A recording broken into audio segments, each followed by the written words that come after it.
Selamat datang kembali di pembahasan mendalam kita. Kali ini kita bakal nyelami materi yang Anda bagikan nih tentang memahami kesadaran Kristus. Ya, betul. Sumber ini kaya barat ya, ada sekitar 16 topik kunci yang menawarkan perspektif yang unik kan? Cukup komprehensif. Nah, misi kita hari ini mau coba gali esensinya, melampaui pemahaman yang umum dan mungkin nemu gagasan yang bikin kita mikir ulang. Siap ya, kita jelajah bareng? Siap, mari kita bedah. Oke, kita mulai dari gagasan sentral yang langsung, menarik perhatian di awal materi Anda. Jadi, kesadaran Kristus ini katanya bukan cuma soal figur historis Yesus atau afiliasi agama. Betul, itu penting dipahami di awal. Sumber Anda menggambarkannya lebih sebagai frekuensi, kayak getaran energi gitu, atau kesadaran bahkan potensi ilahi yang sebenarnya laten di tiap orang. Tepat, persis seperti itu. Mirip kayak percikan ilahi di jiwa kita gitu ya. Iya, bisa dibilang begitu. Penekanan pada frekuensi atau getaran ini penting banget. Ini menggeser fokusnya Geser dari apa ke apa tuh? dari sekedar keyakinan di kepala atau garis keturunan menjadi sebuah keadaan batin yang bisa dikenali. Cirinya yaitu kedamaian sama kasih yang dalam, yang terpancar. Kedamaian dan kasih ya. Sumber Anda juga negasin, ini tuh jauh melampaui berpikir positif yang ya seringkali cuma di permukaan aja. Jadi beda ya sama sekedar positive thinking. Beda. Kebenaran yang dimaksud di sini munculnya dari kedalaman keberadaan kita, bukan cuma dari manipulasi pikiran. Menarik, menarik. Kalau kesadaran Kristus ini frekuensi ilahi, terus apa dong yang sering menghalangi kita merasakannya? Materi Anda nyebut soal diri ilusi. Nah, itu dia. Ini maksudnya identitas yang kita bangun yang seringnya didasari takut atau ekspektasi orang, luka masa lalu gitu kan? Betul sekali. Konstruksi ego kita. Katanya kehadiran Kristus ini tujuannya justru melarutkan identitas palsu ini. Gimana tuh proses melarutkannya dijelaskan? Apa kayak diri kita dihapus gitu? Nah, ini klarifikasi penting dari sumber Anda. Prosesnya itu bukan pemusnahan diri, sama sekali bukan. Oh, bukan ya? Terus? Tapi lebih ke pengungkapan diri sejati yang selama ini ketutup. Kayak ngupas bawang gitulah, nemuin intinya. Oke, pengungkapannya, bukan penghapusan. Proses ini, kata sumbernya, mulainya dari langkah-langkah kayak ya pengakuan jujur kondisi kita, terus penyerahan diri ke kehendak ilahi, bukan kehendak ego kita ya, dan membina kehadiran sadar yang terus-menerus. Termasuk juga belajar melihat dari yang absolut. Yang absolut, ini istilahnya agak dalam ya. Apa maksudnya nih dalam konteks sumber Anda? Yang absolut di sini itu nunjuk ke perspektif kesatuan ilahi. Jadi belajar melihat realitas bukan lagi pakai kacamata pengalaman pribadi kita aja atau luka masa lalu. Yang biasanya bikin kita proyeksi ya? Nah, itu dia yang cenderung memproyeksikan ketakutan atau keinginan kita ke situasi. Tapi ini melihat dengan mata Kristus, gitu istilahnya. Melampaui tampilan luar, perilaku, langsung ke esensi. Wah, ini benar-benar ngubah cara pandang ya, secara fundamental. Memang, Terus ada lagi nih poin yang jujur agak bikin kaget. Gagasan kalau Kristus dalam pemahaman ini ya, gak datang buat mengubah atau memperbaiki dunia fisik ini. iya, ini sering disalahpahami. Sering banget disalahpahami ya, katanya. Malah ia datang buat mengungkap atau nunjukin realitas yang beda, yaitu kerajaan Allah. Nah, gimana kita memahami kerajaan Allah ini? Bukan kerajaan fisik kan? Betul, bukan kerajaan fisik. Ini poin krusial banget. Kerajaan yang dimaksud itu bukan reformasi sistem politik atau sosial duniawi kita. Jadi apa dong? Sumber Anda menggambarkannya sebagai pengungkapan sebuah realitas yang udah ada, yang basisnya kelengkapan, kedamaian, dan sifatnya abadi. Inilah satu-satunya kenyataan sejati. Sementara semua yang sementara, yang berubah-ubah, itu dianggap ilusi. Jadi fokusnya bukan ngubah ilusi, tapi keluar dari logika duniawi, yang seringkali cuma proyeksi pikiran kita yang rasa pisah dari sumber ilahi.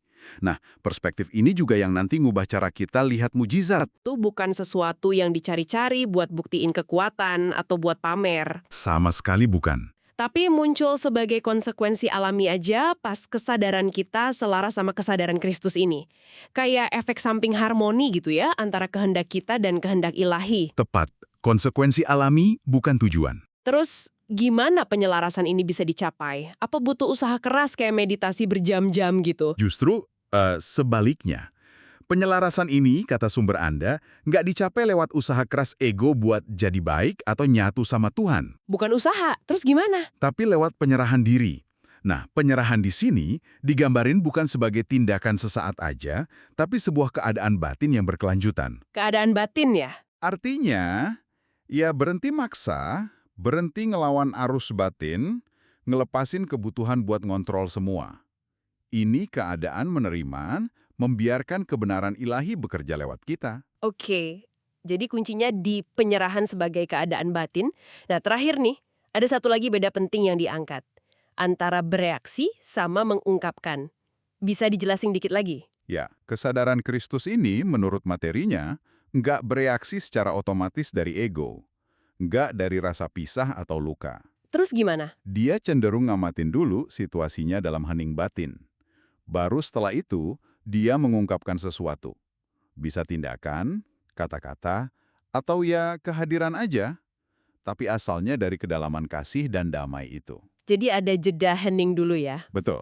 Keheningan sebelum respons itu sendiri yang disebut sebagai sumber otoritas sejati, bukan reaksi impulsif. Oke, jadi kalau kita rangkum nih ya, pergeseran mendasar yang dijelasin di materi Anda ini intinya dari hidup berdasarkan identitas ego yang rapuh, reaktif, yang dibentuk dunia luar, menuju penemuan dan perwujudan kehadiran ilahi di dalam diri yang tenang, stabil, penuh kasih, dan akarnya tuh di sesuatu yang abadi. Jadi nggak butuh validasi dari luar lagi. Tepat sekali. Intinya itu, menemukan dan hidup dari rumah sejati di dalam diri, yang gak goyah sama badai di luar. Nah, sebagai penutup nih, yang mungkin bisa Anda bawa pulang buat direnungkan, sumber Anda ngasih pertanyaan reflektif ini. Dalam situasi sehari-hari, pas Anda dihadapkan sama sesuatu yang mancing respons, coba deh jeda bentar, terus tanya ke diri sendiri, ini saya mau bereaksi aja dari ego, dari takut, atau dari luka lama saya?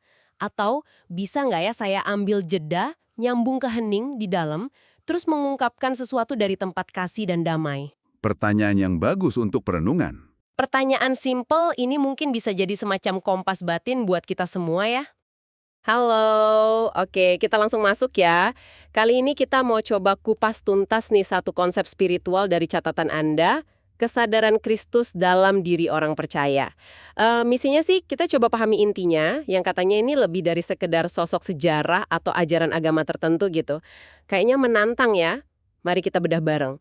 Oke, yang pertama, langsung kelihatan nih dari sumber Anda, gagasan kalau kesadaran Kristus itu bukan cuma soal Yesus yang historis atau terikat agama tertentu. Dikatakan ini realitas rohani yang hidup, bahkan ada sebelum Abraham. Kan, mengacu ke Yohanes itu, sebelum Abraham jadi, aku telah ada. Wah, ini langsung geser perspektif banget ya. Betul sekali. Menariknya yaitu pergeseran fokusnya. Bukan lagi soal figur masa lalu, tapi lebih ke kehadiran spiritual yang abadi, yang relevan sekarang. Dan pentingnya, hadirnya itu di dalam diri Anda. Bukan sesuatu yang di luar sana atau milik institusi aja, tapi realitas hidup yang, gimana ya, bisa dialami personal.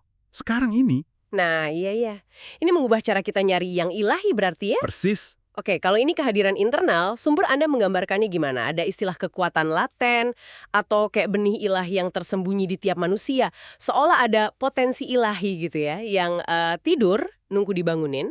Ada referensi Roma juga kan, roh yang tinggal di dalam diri. Jadi ini bukan soal dapetin sesuatu, tapi lebih ke nyadarin yang udah ada. Bener gitu. Tepat sekali.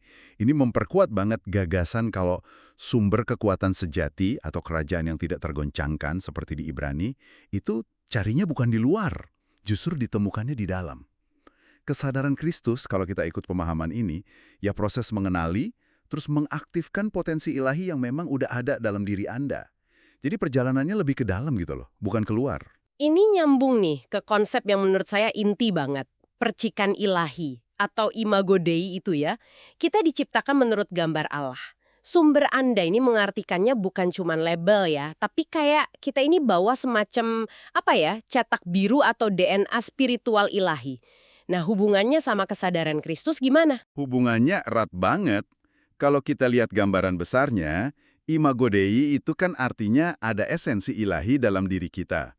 Nah, kesadaran Kristus ini Dalam konteks ini, bisa dibilang jalannya atau proses untuk ngenalin lagi identitas sejati kita sebagai cerminan ilahi itu.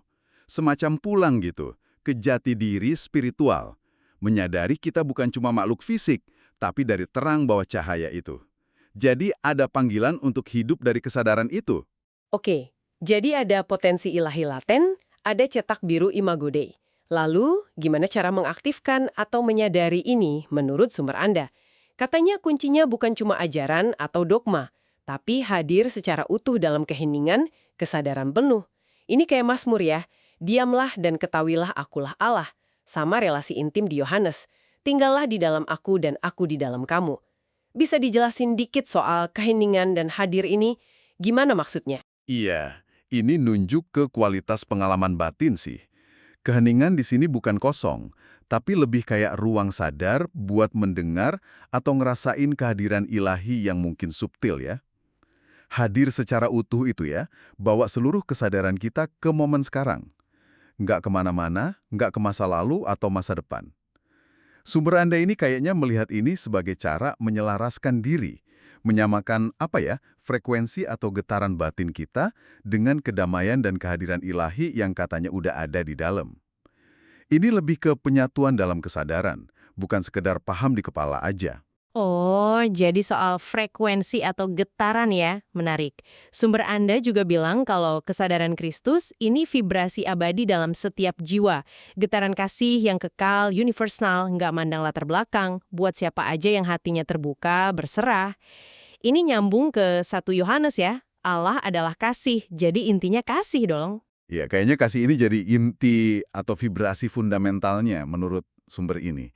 Hidup dalam kasih tanpa syarat, kasih yang memberi tanpa pamrih, nerima tanpa menghakimi, itu dianggap ekspresi nyata dari kesadaran ini. Dan ini melampaui sekat-sekat perbedaan buatan manusia. Gitu. Ini juga memunculkan pertanyaan penting buat Anda yang dengerin. Gimana caranya Anda bisa secara sadar, aktif menghidupi vibrasi kasih ini sehari-hari? Oke. Jadi kalau kita rangkum nih buat Anda makna pentingnya apa, kesimpulan dari sumber yang Anda bagi ini cukup jelas ya. Kesadaran Kristus itu bukan cuma kenal Yesus dalam sejarah, tapi lebih dalam lagi, menyadari kehadirannya sebagai frekuensi kasih ilahi, cahaya batin, keheningan yang bicara. Itu di dalam diri Anda sendiri saat ini. Mirip yang dibilang di Kolose itu, Kristus di dalam kamu, harapan akan kemuliaan. Ini kayak undangan personal banget ya. Satu pemikiran buat Anda bawa pulang, buat direnungkan lebih lanjut. Kalau kita terima aja dulu premis, sumber ilahi dan kehadiran Kristus ini memang udah laten di dalam diri Anda. Pertanyaan praktisnya jadi gini, gimana Anda di tengah kesibukan sehari-hari, di tengah semua tuntutan hidup, bisa secara sadar, secara sengaja, nyiptain lebih banyak ruang? Mungkin lewat hening sejenak, atau hadir penuh pas lagi ngapain aja, atau lewat tindakan kasih yang kecil sekalipun. Supaya kehadiran ilahi itu bisa lebih terasa nyata gitu, biar termanifestasi dalam pikiran, perkataan, tindakan Anda. Gimana caranya ini jadi bukan sekedar konsep, tapi pengalaman hidup sehari-hari Anda. Itu mungkin yang perlu digali lagi. Selamat datang ke Boli. Nah, hari ini kita mau bahas sebuah renungan lagi nih yang Anda bagikan. Ini bagian kedua ya, dari seri #Kesadaran Kristus itu. Judulnya Kesadaran Kristus Melampaui Pemikiran yang Benar. Kayaknya ini lebih dalam dari sekedar mikir positif ya. Iya, betul. Judulnya aja udah menantang ya. Betul. Jadi tujuan kita sekarang mau coba bongkar nih. Apa sih sebenarnya kesadaran Kristus ini menurut sumber yang Anda punya ini? Intinya sih kayaknya ini semacam kondisi kesadaran gitu ya, di mana kita menyatu sama Kristus bukan cuma soal cara berpikir. Tepat. Lebih ke pergeseran total dari cara pandang kita yang biasa ke kesadaran ilahi. Fokusnya itu bukan apa yang kita pikirkan, tapi lebih ke siapa kita sebenarnya di dalam. Oke. Mari kita gali. Poin pertama nih, langsung menarik. Dibilang kalau berpikir positif itu cuma di permukaan aja. Terus ada referensi ke Roma 12 ayat 2, soal pembaharuan budi. Nah, maksudnya gimana tuh? Kenapa pembaharuan ini lebih dalam dari sekedar positive thinking? Nah, iya. Jadi, renungan ini menekankan kalau transformasi sejati itu sumbernya dari dalam. Dari hubungan roh kita sama Tuhan. Jadi pembaharuan budi di sini bukan cuma ganti pikiran negatif jadi positif, tapi mengubah sumber pikiran itu sendiri, akarnya gitu. Pikiran positif sih bagus, ya bagus. Tapi kata teks ini, itu belum menyentuh akar perubahan yang dimaksud kesadaran Kristus. Oh, jadi bukan polesan luar ya, tapi dari akarnya, dari sumbernya, gitu ya? Ini kayaknya nyambung langsung nih ke soal identitas. Disebut juga kan, pergumulan terbesar manusia itu ilusi identitas palsu. Ada kutipan Matius 16:25 juga, tentang kehilangan nyawa untuk dapat nyawa. Gimana ilusi ini dijelaskan di teksnya? Iya, nyambung banget. Jadi, teks ini melihat gimana kita sering banget ya kejebak mendefinisikan diri kita itu lewat hal-hal luar. Kayak pencitraan kita gimana, jabatan, prestasi, atau bahkan luka-luka masa lalu kita. Ah, iya, iya. Nah, kita bangun diri palsu dari semua itu. Jadi undangan dari konsep kesadaran Kristus ini ya ajakan untuk sadar dan melepaskan keterikatan pada identitas duniawi ini. Biar apa? Biar kita nemuin siapa diri kita yang sejati di dalam Kristus. Ini pergeseran soal siapa kita gitu, mendasar banget. Ini tantangan ya, melepas topeng yang kadang kita pakai tanpa sadar. Nah, kalau identitas sejati ini ketemu, apa ini yang dimaksud dengan hidup dari keberadaan, bukan sekedar pikiran? Kan disinggung juga Matius 4:4, manusia hidup bukan dari roti saja. Tepat sekali. Itu dia implikasinya. Jadi hidup yang sejati, kekuatannya, arahnya, itu sumbernya bukan cuma dari apa yang bisa kita pikirkan, kita analisis, atau kita rencanain pakai logika. Oke. Sumber utamanya itu firman Allah, yang di sini diinterpretasikan sebagai penyatuan dengan keberadaan Tuhan itu sendiri. Ini melampaui sekedar pemahaman otak kita. Lebih ke beroperasi dari kesadaran hubungan spiritual yang dalam itu. Dalam ya konsepnya. Tapi gimana kita bisa membedakan gitu dalam praktik sehari-hari? Apakah ini dorongan dari keberadaan tadi, atau cuma intuisi biasa, atau jangan-jangan keinginan ego yang nyamar? Menurut sumber ini gimana? Nah, ini pertanyaan bagus. Teksnya sih nggak ngasih checklist teknis gitu ya buat bedainnya, tapi nuansanya itu lebih ke arah ketenangan batin. Ketenangan ya? Iya, dorongan dari keberadaan ini biasanya dibarengi rasa damai, selaras gitu sama nilai-nilai ilahi, kayak kasih, rendah hati. Bukan yang didorong ambisi pribadi, atau rasa takut, atau butuh pembuktian diri. Lebih ke rasa yang tenang dan jernih di dalam. Bukan gejolak emosi atau hitung-hitungan pikiran doang. Oke. Jadi ada kualitas rasa yang beda ya? Tenang, jernih. Nah, terus kalau kita hidup dari keberadaan yang tenang ini, katanya ada kekuatan kreatif. Disebut juga Efesus 2 ayat 10, kita ini buatan Allah untuk pekerjaan baik. Kreatifnya ini maksudnya gimana? Kreatif bikin karya seni gitu? Bukan cuma itu, maksudnya gini, ketika ide kita, omongan kita, tindakan kita, itu ngalirnya dari hubungan yang dalam sama Kristus. Dari keberadaan tadi, hasilnya itu bukan cuma aktivitas biasa, ada kehidupannya gitu. Ada kehidupan. Iya, tindakan itu jadi bermakna, membangun, memancarkan sesuatu yang ilahi. Sejalan sama tujuan kita diciptakan, jadi ya bukan cuma kreatif dalam arti seni, tapi kreatif dalam membangun realitas yang lebih baik sesuai kehendak Tuhan. Ini semua kok kedengarannya butuh pelepasan kontrol diri yang kuat ya?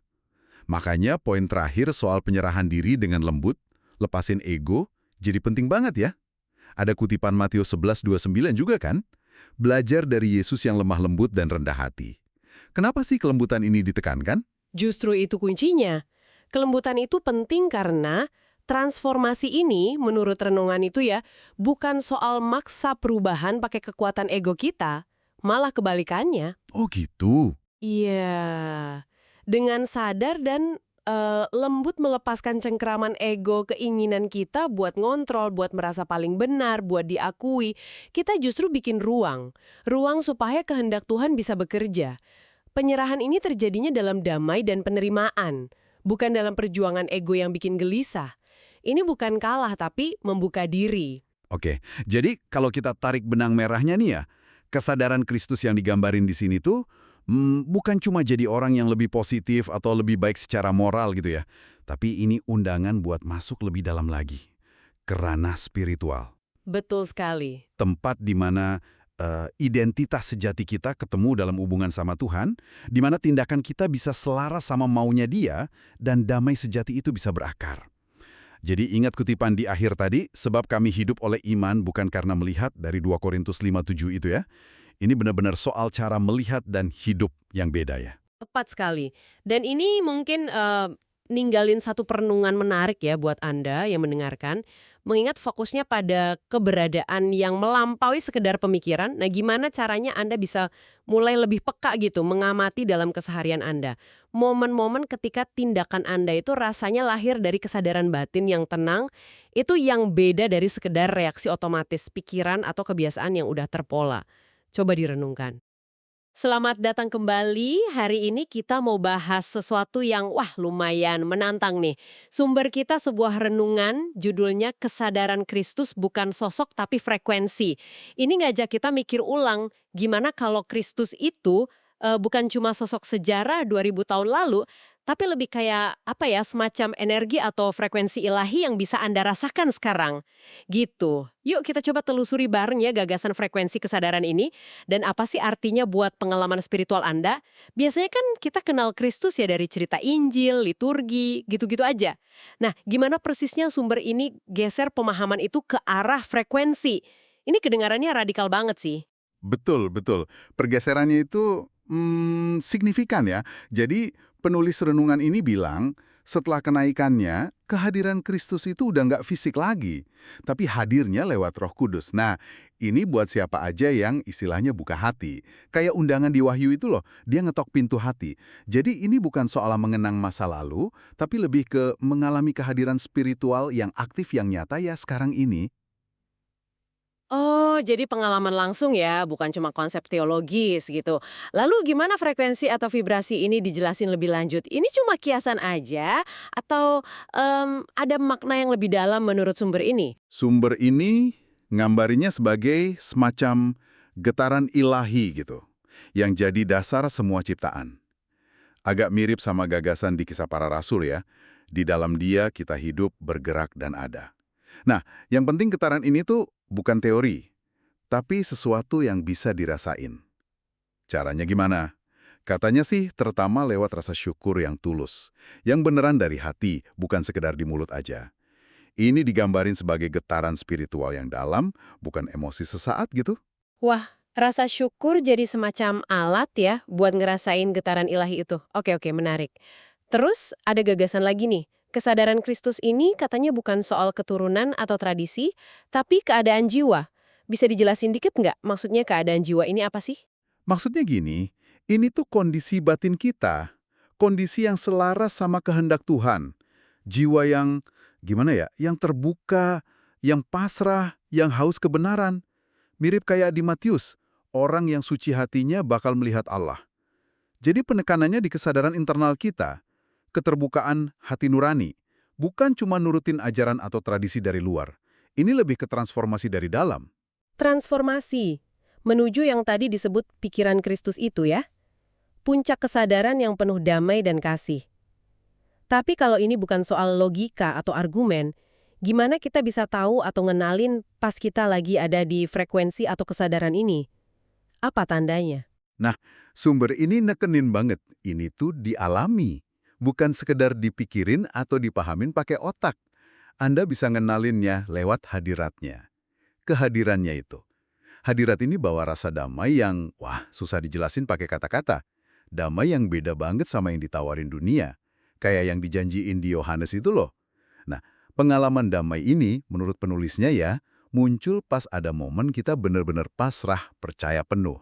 Oke, jadi dialami. Menarik. Sumber ini juga pakai analogi yang agak teknis ya, gelombang radio, buat ngejelasin gimana koneksi atau pengalaman itu bisa terjadi. Gimana analogi ini bekerja dalam konteks spiritual. Ya, analogi radio itu buat ngambarin perlunya keselarasan. Kayak radio kan harus disetel dulu ke frekuensi yang pas biar bisa nangkep siaran. Nah, roh kita juga perlu diselaraskan gitu. Perlu siap nyabut Roh Kudus. Di Roma juga ada kan ayat yang bilang roh Allah bersaksi bareng roh kita.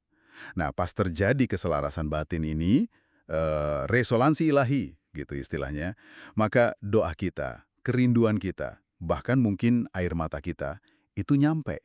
Bukan karena kata-katanya indah, tapi karena frekuensi hati kita pas. Dan di momen resonansi atau keselarasan itu, terjadi sesuatu yang penting gitu ya. Tepat. Disitulah, kata sumber ini, terjadi pemulihan dan pengampunan. Kita bisa nerima pengampunan, dan yang menarik juga, kita jadi dikasih kapasitas buat ngampunin orang lain. Bahkan, bahkan mereka yang mungkin kita anggap musuh. Sejalan sama ajakan di Matius itu. Jadi seolah-olah frekuensi kasih dan damai ini ngebuka saluran gitu, buat aliran pengampunan dua arah. Jadi kalau kita rangkum nih buat Anda yang lagi dengerin, inti dari renungan ini tuh ada pergeseran besar ya, dari yang tadinya cuma tahu tentang Kristus sebagai sosok sejarah, jadi mengalami kehadirannya secara batin. Caranya, ya itu tadi, dengan nyelarasin diri ke frekuensi tertentu, frekuensi kasih, damai, syukur, sama kerendahan hati. Benar sekali. Kesimpulannya ya gitu. Hidup dalam frekuensi itu artinya hidup di dalam Kristus. Tapi dalam arti yang sangat personal, dinamis gitu. Yang bisa bawa pembaruan, potensi penyembuhan tiap hari. Fokusnya jadi lebih ke nyiapin ruang batin kita buat nyambut kehadiran ilahi itu. Bukan cuma soal nguasain doktrin. Lebih ke being ya, daripada sekedar knowing. Nah, sebagai penutup nih, ada satu pertanyaan mungkin buat Anda renungkan lebih lanjut di rumah. Sumber ini kan ngaitin frekuensi ilahi ini sama pengalaman pemulihan dan kemampuan mengampuni. Coba deh pikirin, area mana dalam hidup Anda sekarang yang mungkin lagi butuh banget resonansi kedamaian dan pengampunan, kayak yang digambarin tadi. Dan kira-kira gimana rasanya ya kalau Anda coba dalam situasi sulit itu untuk secara sadar nyetel frekuensi batin Anda ke arah kasih dan kepasrahan. Sesuatu untuk direnungkan. Sampai jumpa lagi. Selamat datang kembali. Kita punya satu sumber refleksi yang menarik banget nih hari ini. Judulnya Dari Kebangkitan Menuju Keberlangsungan. Ini bagian dari seri #Kesadaran Kristus. Nah, kita mau coba gali bareng nih, gimana sih gagasan kebangkitan ini bukan cuma soal peristiwa masa lalu gitu ya, tapi bisa jadi semacam energi lah buat kehidupan rohani kita sekarang. Betul, betul. Sumber ini kayaknya ngajak kita buat nggak berhenti di sekedar percaya aja gitu. Percaya kebangkitan itu terjadi. Tapi lebih ke gimana kita bisa hidup dari kesadaran itu setiap hari malah. Menarik, menarik. Sebelum kita lanjut lebih jauh nih, mungkin bisa dijelasin dikit nggak maksudnya kesadaran Kristus dalam konteks tulisan ini tuh apa sih? Biar kita semua nyambung gitu pemahamannya. Dan juga pengalaman batiniah gitu tentang persatuan kita dengan yang ilahi. Gimana kita meneladani cara Kristus memandang dunia, cara hidupnya gitu. Penuh kasih, damai, dan lepas dari dominasi ego. Ini bukan berarti kita jadi Kristus secara harfiah ya, bukan itu. Tapi lebih ke menyelaraskan kesadaran kita sendiri gitu. Dengan prinsip-prinsip ilahi yang dia ajarkan dan dia hidupi. Gitu kira-kira. Oke, oke. Jadi lebih ke kesadaran batin ya, ke dalam gitu. Sip, sip. Nah, poin pertama nih dari sumbernya. Katanya kebangkitan itu momen pencerahan. Bukan cuma soal badan fisik hidup lagi, tapi lebih ke kemenangan roh atas ego. Ada disebut juga Roma 6 ayat 11, hidup bagi Allah dalam Kristus Yesus. Saya jadi mikir, ini berarti kebangkitan itu bisa kita alami sekarang juga dong ya? Di sini, saat ini. Bukan cuma nanti setelah, ya taulah. Bukan cuma kejadian historis aja, tapi jadi pengalaman transformasi personal yang bisa terjadi kapan aja, ya, di sini, sekarang ini. Jadi bukan melulu soal hidup setelah mati fisik gitu ya, tapi soal gimana kita ngalahin kematian dalam diri kita sendiri. Ya kayak rasa takut, benci, putus asa gitu lah. Itu kan kematian juga ya.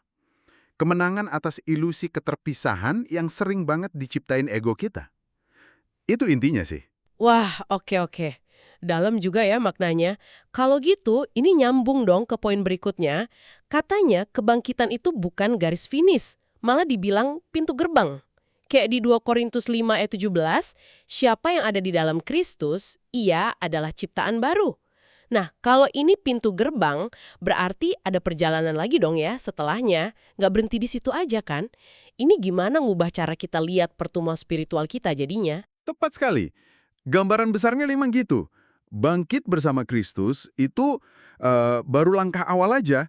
Kayak kita buka pintu ke taman baru gitulah. Kita diajak masuk, diajak menjelajah. Bukan cuma disuruh berdiri di depan pintunya aja kan. Nah ini mendorong kita buat terus-menerus melepas manusia lama Ya, pola pikir lama, kebiasaan lama yang nggak sejalan lagi gitu. Dan terus bertumbuh dalam keselarasan sama kehendak ilahi. Fokusnya itu bukan jadi sempurna tanpa cacat ya, bukan itu. Tapi lebih ke keselarasan batin yang terus-menerus kita perdalam. Nah, ini nih bagian yang bikin saya penasaran banget. Sumber ini bilang, ego kita itu jadi gelisah. Kalau kita udah mulai stabil gitu ya dalam kesadaran Kristus ini.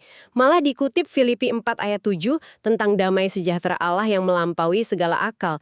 Kok bisa ya ego kita merasa terancam sama kedamaian? Bukannya itu ya yang kita cari-cari? Aneh nggak sih? Iya, pertanyaan bagus itu.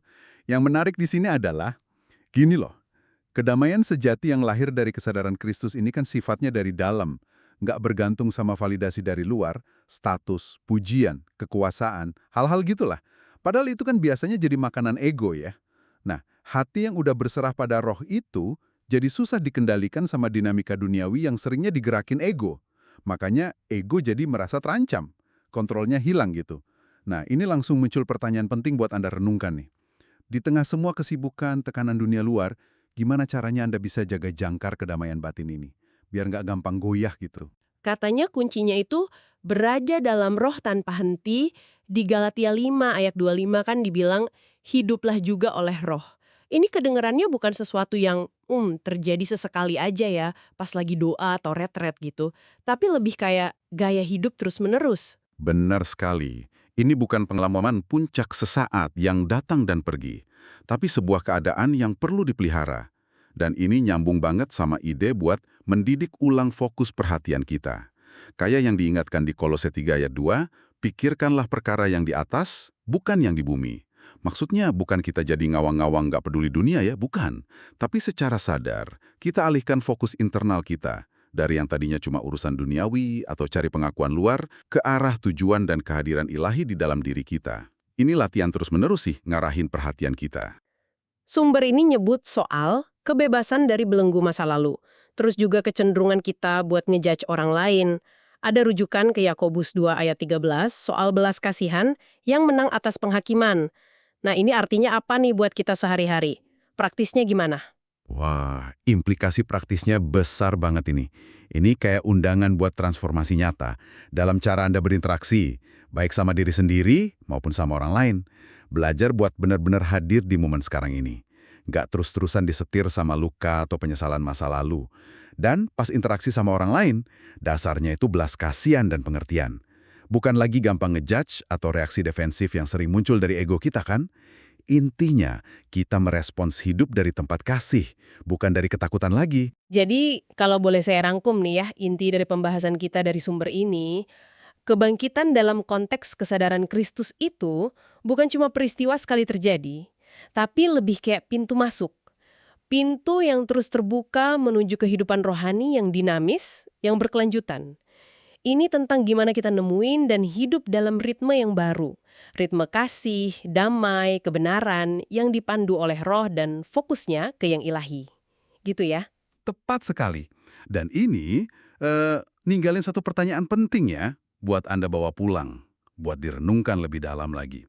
Kalau kebangkitan itu sebuah awal, sebuah pintu masuk, gimana Anda secara sadar, secara aktif memilih untuk memelihara keberlangsungan kehidupan dalam roh ini?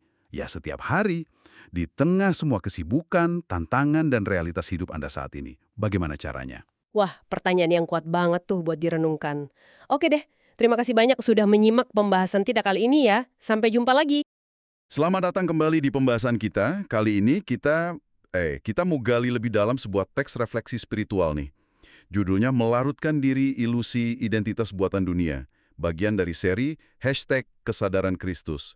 Teks ini kayaknya ngajak kita nanya ya, diri yang kita tunjukin selama ini itu siapa sih sebenarnya? Betul. Nah, misi kita sekarang ini mencoba bongkar konsep diri ilusi ini, yang katanya sering muncul karena takut ya, dan kita lihat juga gimana sumber ini nawarin jalan ke diri sejati lewat apa yang disebut kesadaran Kristus.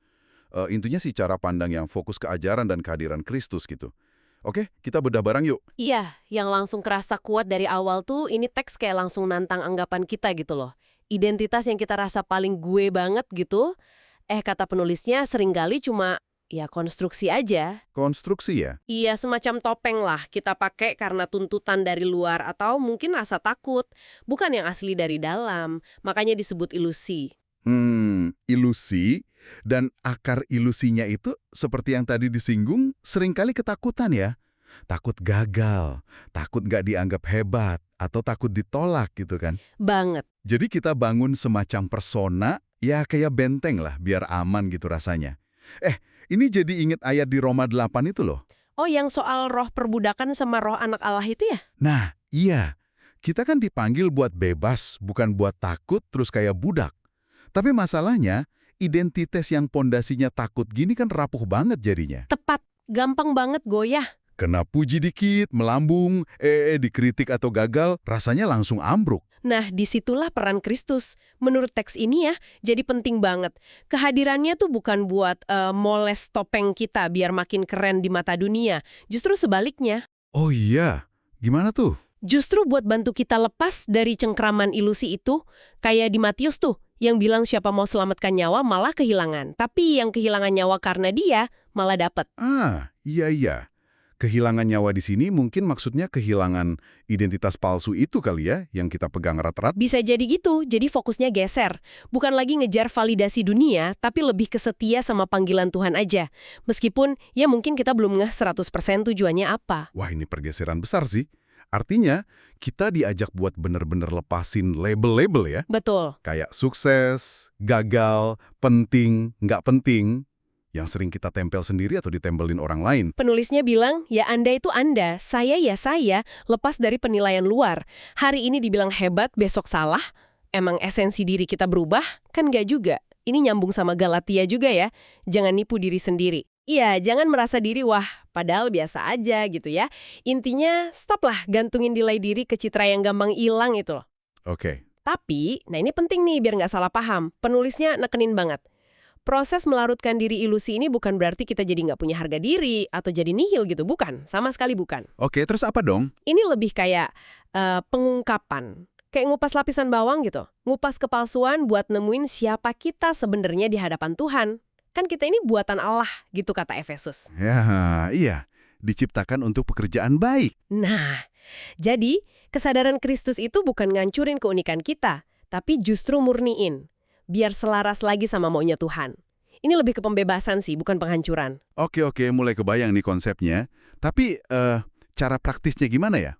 Menurut teks ini gimana kita bisa mulai melarutkan ilusi ini sehari-hari? Ada langkahnya nggak? Ada, penulisnya ngasih beberapa langkah gitu yang nyambung satu sama lain.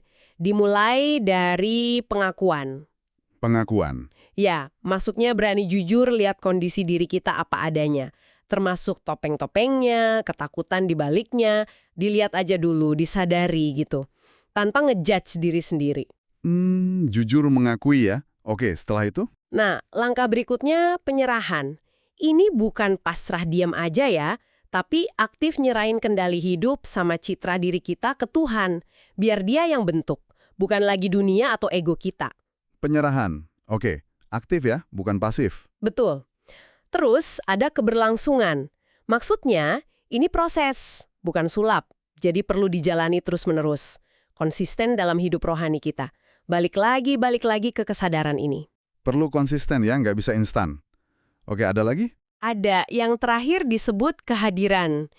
Ini soal hidup di momen sekarang, sadar ada Tuhan di tiap saat. Nggak kejebak terus sama masa lalu atau cemas mikirin besok.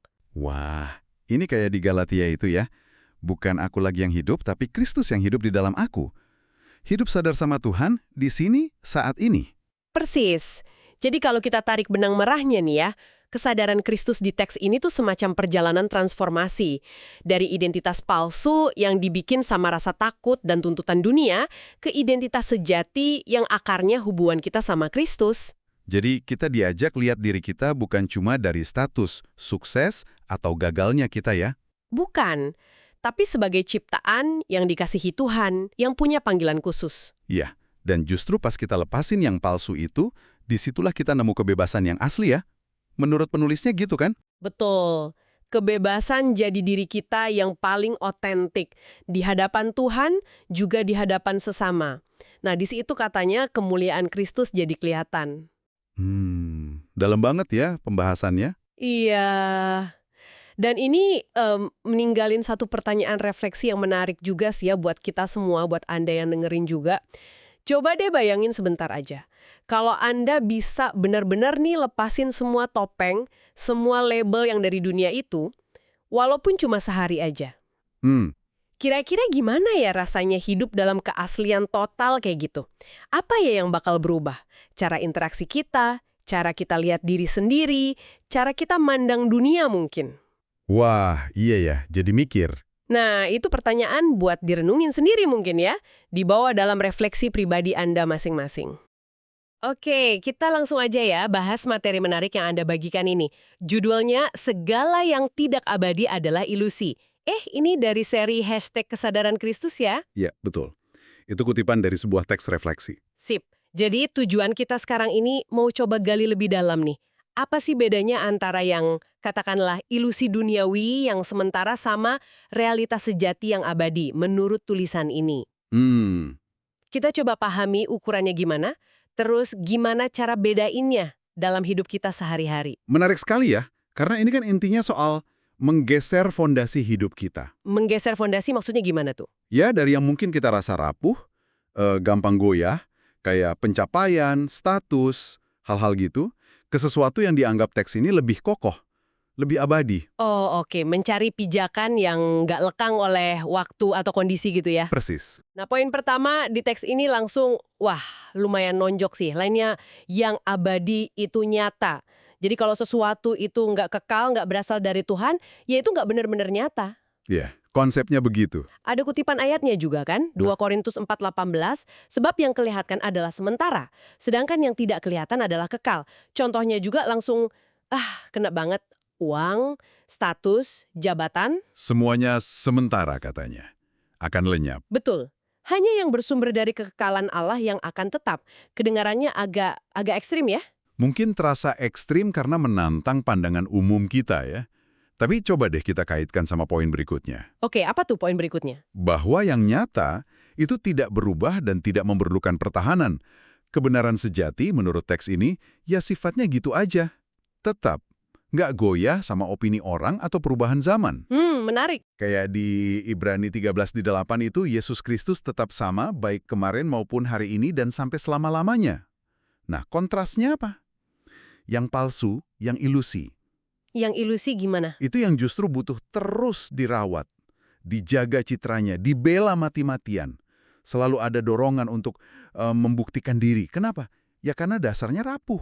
Oh, jadi kalau sesuatu itu sejati, dia nggak butuh kita repot-repot membela atau membuktikan terus-terusan ya. Dia udah gitu aja adanya. Kurang lebih begitu pemahamannya di teks ini. Beda sama ilusi yang butuh energi kita terus untuk mempertahankannya. Masuk akal sih, terus ada gagasan lagi nih, katanya ilusi itu berfluktuasi, punya awal dan akhir. Ini ciri khasnya ya? Iya, itu karakter dari semua hal duniawi yang nggak kekal tadi. Selalu berubah, naik turun. Dikutip juga Penghutbah 3:1, segala sesuatu ada waktunya. Nah, itu dia. Dan kita lihat sendiri kan dalam hidup, relasi, posisi kerja, reputasi, bahkan tubuh fisik kita ini. Semuanya kan berubah terus. Betul sekali, nggak ada yang tetap sama. Implikasinya apa dong? Jangan sampai kita membangun identitas kita di atas sesuatu yang kayak pasir hisap gitu ya, yang berubah-ubah terus. Tepat. Pesannya adalah berakar pada sesuatu yang tidak berubah. Menurut teks ini yaitu tadi, kasih Allah hadiratnya kebenarannya. Oke. Tapi kan pertanyaannya gimana caranya biar kita nggak gampang keombang-ambing sama semua ilusi yang berubah-ubah ini? Kan susah ya kelihatannya. Nah, disitulah teks ini mengenalkan konsep semacam keterpisahan spiritual. Keterpisahan spiritual, wah apalagi tuh. Kedengerannya kayak kita harus jadi nggak peduli atau gimana ya, mati rasa gitu. Oh, bukan gitu maksudnya.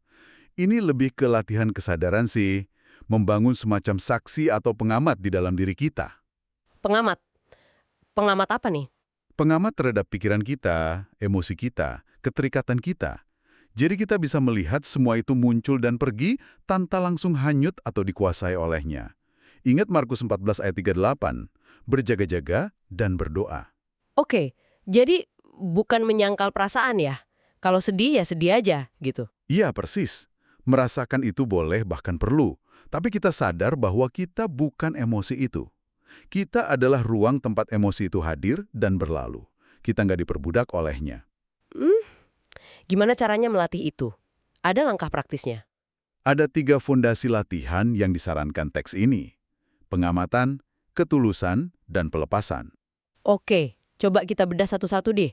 Pengamatan itu gimana? Pengamatan itu, ya, melihat aja, melihat apa yang muncul di dalam diri kita, pikiran, perasaan, sensasi, tanpa buru-buru kasih label baik, buruk, salah, benar, cuma mengamati dengan netral, kayak ilmuwan mengamati data. Oke, melihat tanpa menghakimi. Terus ketulusan. Ketulusan itu jujur sama diri sendiri tentang apa yang kita amati tadi. Mengakui aja kondisi batin kita apa adanya, misalnya, oh aku lagi ngerasa iri nih, atau ada rasa takut kehilangan di sini, tanpa perlu membela diri atau bikin alasan. Jadi mengakui dengan jujur gitu ya. Yang terakhir, pelepasan. Ini kayaknya kuncinya ya. Bisa dibilang begitu. Pelepasan ini adalah langkah sadar untuk melonggarkan genggaman kita pada hal-hal yang tadi kita identifikasi sebagai sementara atau ilusi. Contohnya kayak gimana tuh, melonggarkan genggaman? Ya, misalnya melepaskan keterikatan pada hasil tertentu, pada ekspektasi orang lain, pada status, pada citra diri. Dan memilih untuk bersandar pada yang dianggap kekal tadi. Ini proses yang terus-menerus tentu saja. Dan ini yang katanya membawa kemerdekaan itu ya. Ada kutipan Yohanes 8:31-32 kan, tentang kebenaran yang memerdekakan. Betul. Kebenaran dalam konteks ini adalah mengenali mana yang nyata, abadi, dan mana yang ilusi, sementara. Dan hidup selaras dengan pengenalan itu. Jadi kalau kita simpulkan nih, semakin dalam kita melatih kesadaran ini, pengamatan, ketulusan, pelepasan, semakin jelas kita bisa membedakan mana yang sejati, mana yang semu gitu ya. Harapannya begitu. Dan ini bisa membawa semacam ketenangan ya, bahkan di tengah-tengah perubahan hidup yang kadang, wah kenceng banget. Iya, karena pegangannya bukan lagi pada ombaknya, tapi pada kedalaman laut yang tenang, kalau boleh pakai analogi. Ilusi duniawi itu pasti akan selalu menarik, selalu menggoda.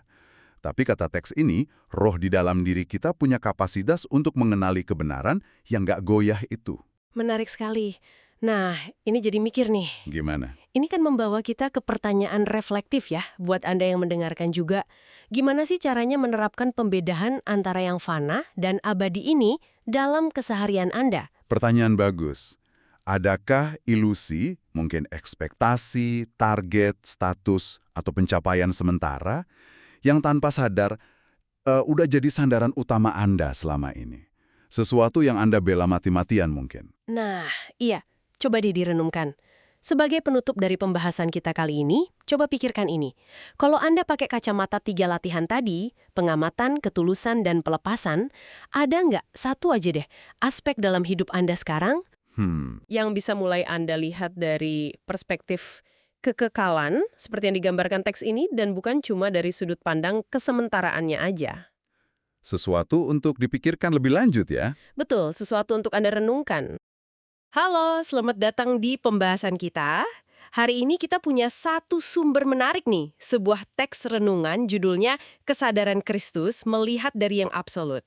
Ini bagian ke-7. Intinya teks ini bilang kalau cara kita melihat dunia itu seringkali bukan soal apa yang benar-benar terjadi, tapi lebih kayak ya pantulan dari luka batin kita yang mungkin belum beres gitu. Nah, misi kita di sini kita mau coba lihat gimana sih konsep kesadaran Kristus ini, gimana konsep ini ditawarkan sebagai cara pandang lain, gimana rasanya melihat pakai kacamata kasih yang ya absolut, bukan lagi dari bayang-bayang luka lama. Penasaran kan gimana sih transformasi ini bisa terjadi? Terus apa dampaknya ke cara kita berhubungan sama orang? Anda sendiri pernah nggak sih merasa reaksi Anda kok kayaknya berlebihan ya? Atau, wah salah banget nih nilai orang? Bisa jadi kata teks ini karena kita lagi pakai filter luka itu. Yuk kita coba gali bareng-bareng ya. Oke, poin pertama yang diangkat teks ini, wah ini kuat banget. Soal transformasi jiwa. Jadi jiwa yang sudah dipulihkan lewat Kristus, itu katanya nih nggak lagi nyaring realitas pakai filter trauma. Malah sebaliknya, mulai melihat pakai mata kasih. Ada kutipan dari Mazmur 147 ayat 3, bunyinya, ia menyembuhkan orang-orang yang patah hati dan membalut luka-luka mereka. Ini kedengarannya kayak pergeseran besar ya, dari yang tadinya mungkin defensif atau pahit gitu, dari rasa sakit, tapi mulai memaknai hidup dari sudut pandang kasih, gitu kira-kira. Menarik. Dan yang ditekankan juga, luka batin itu digambarkan nggak pasif, nggak diem aja. Dia aktif ngomong lewat kita. Aktif ngomong, maksudnya gimana tuh? Ya lewat prasangka kita. Tiba-tiba marah nggak jelas, atau reaksinya berlebihan banget, atau keliru narik kesimpulan soal orang lain. Teks ini bahkan mengutip Yeremia 17 ayat 9 soal hati yang bisa menipu dan membatu. Waduh, Hati yang menipu ya? iya. Artinya, luka itu bisa jadi kayak kacamata permanen yang bikin pandangan kita jadi ya burem atau bengkok gitu. Nah, dampaknya apa? Wah, bisa jadi banyak konflik atau kekecewaan yang kita alami itu akarnya bukan di kejadiannya sendiri, tapi di cara kita melihat kejadian itu lewat kacamata luka kita itu. Jadi kayak kita nggak bener-bener lihat orangnya ya? Bisa jadi. Jadi seringnya kita bukan lagi berhadapan sama orang itu, tapi sama pantulan masalah batin kita sendiri yang belum selesai. Serem juga ya kalau dipikir-pikir. Wah, iya juga ya. Nah, ini nyambung banget nih ke inti kesadaran Kristus yang dibahas. Idenya itu ngajak kita melihat seperti Kristus melihat. Melihat seperti Kristus melihat, oke. Maksudnya apa tuh? Jadi kita diajak lihat lebih dalam, melampaui sekedar penampilan fisik, kelakuan luar, atau emosi yang kelihatan. Teks ini mendorong kita untuk coba mengintip niat hati atau bahkan maksud ilahi di baliknya. Jadi lebih dalam dari yang kasat mata ya. Betul. Jadi ingat 1 Samuel 16 ayat 7 kan? Manusia melihat apa yang di depan mata, tetapi Tuhan melihat hati. Contoh di teksnya juga kena banget. Yesus lihat lebih dari sekedar pelacur atau penjahat kayak Zakeus atau bahkan pengkhianat kayak Petrus. Dia lihat apanya dong? Dia lihat ada potensi ilahi di dalam mereka. Potensi yang tersembunyi. Dan ini kayak undangan buat Anda, buat kita semua. Gimana kalau kita coba punya mata yang sama?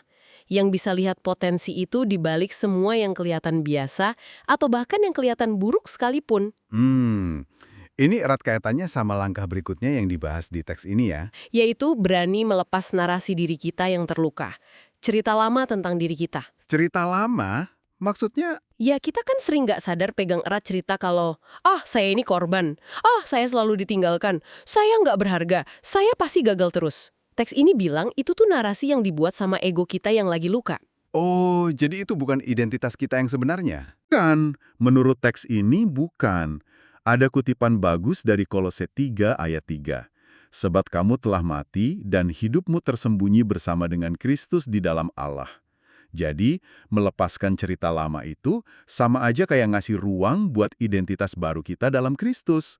Anda bukan lagi orang yang didefinisikan sama lukanya di masa lalu. Tapi jadi apa dong? Justru bisa jadi penyalur kasih dan kesembuhan buat orang lain. Ini transformasi identitas yang dalam banget ya. Wah keren banget, melepaskan narasi lama itu jadi kunci ya. Betul, jadi kunci buat melepas kacamata distorsi tadi. Iya bener banget. Nah kalau kita udah bisa mulai melihat melampaui luka, terus udah bisa melepas cerita lama itu, terus tujuannya apa? Kayaknya teks ini mengarahkan kita pada gagasan untuk jadi semacam saluran yang bersih. Saluran yang bersih ya. Iya, maksudnya bukan lagi sibuk ngontrol kenyataan atau maksain maunya kita gitu.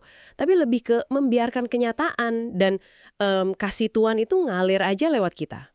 Tanpa dikotori ego ya. Nah, itu dia.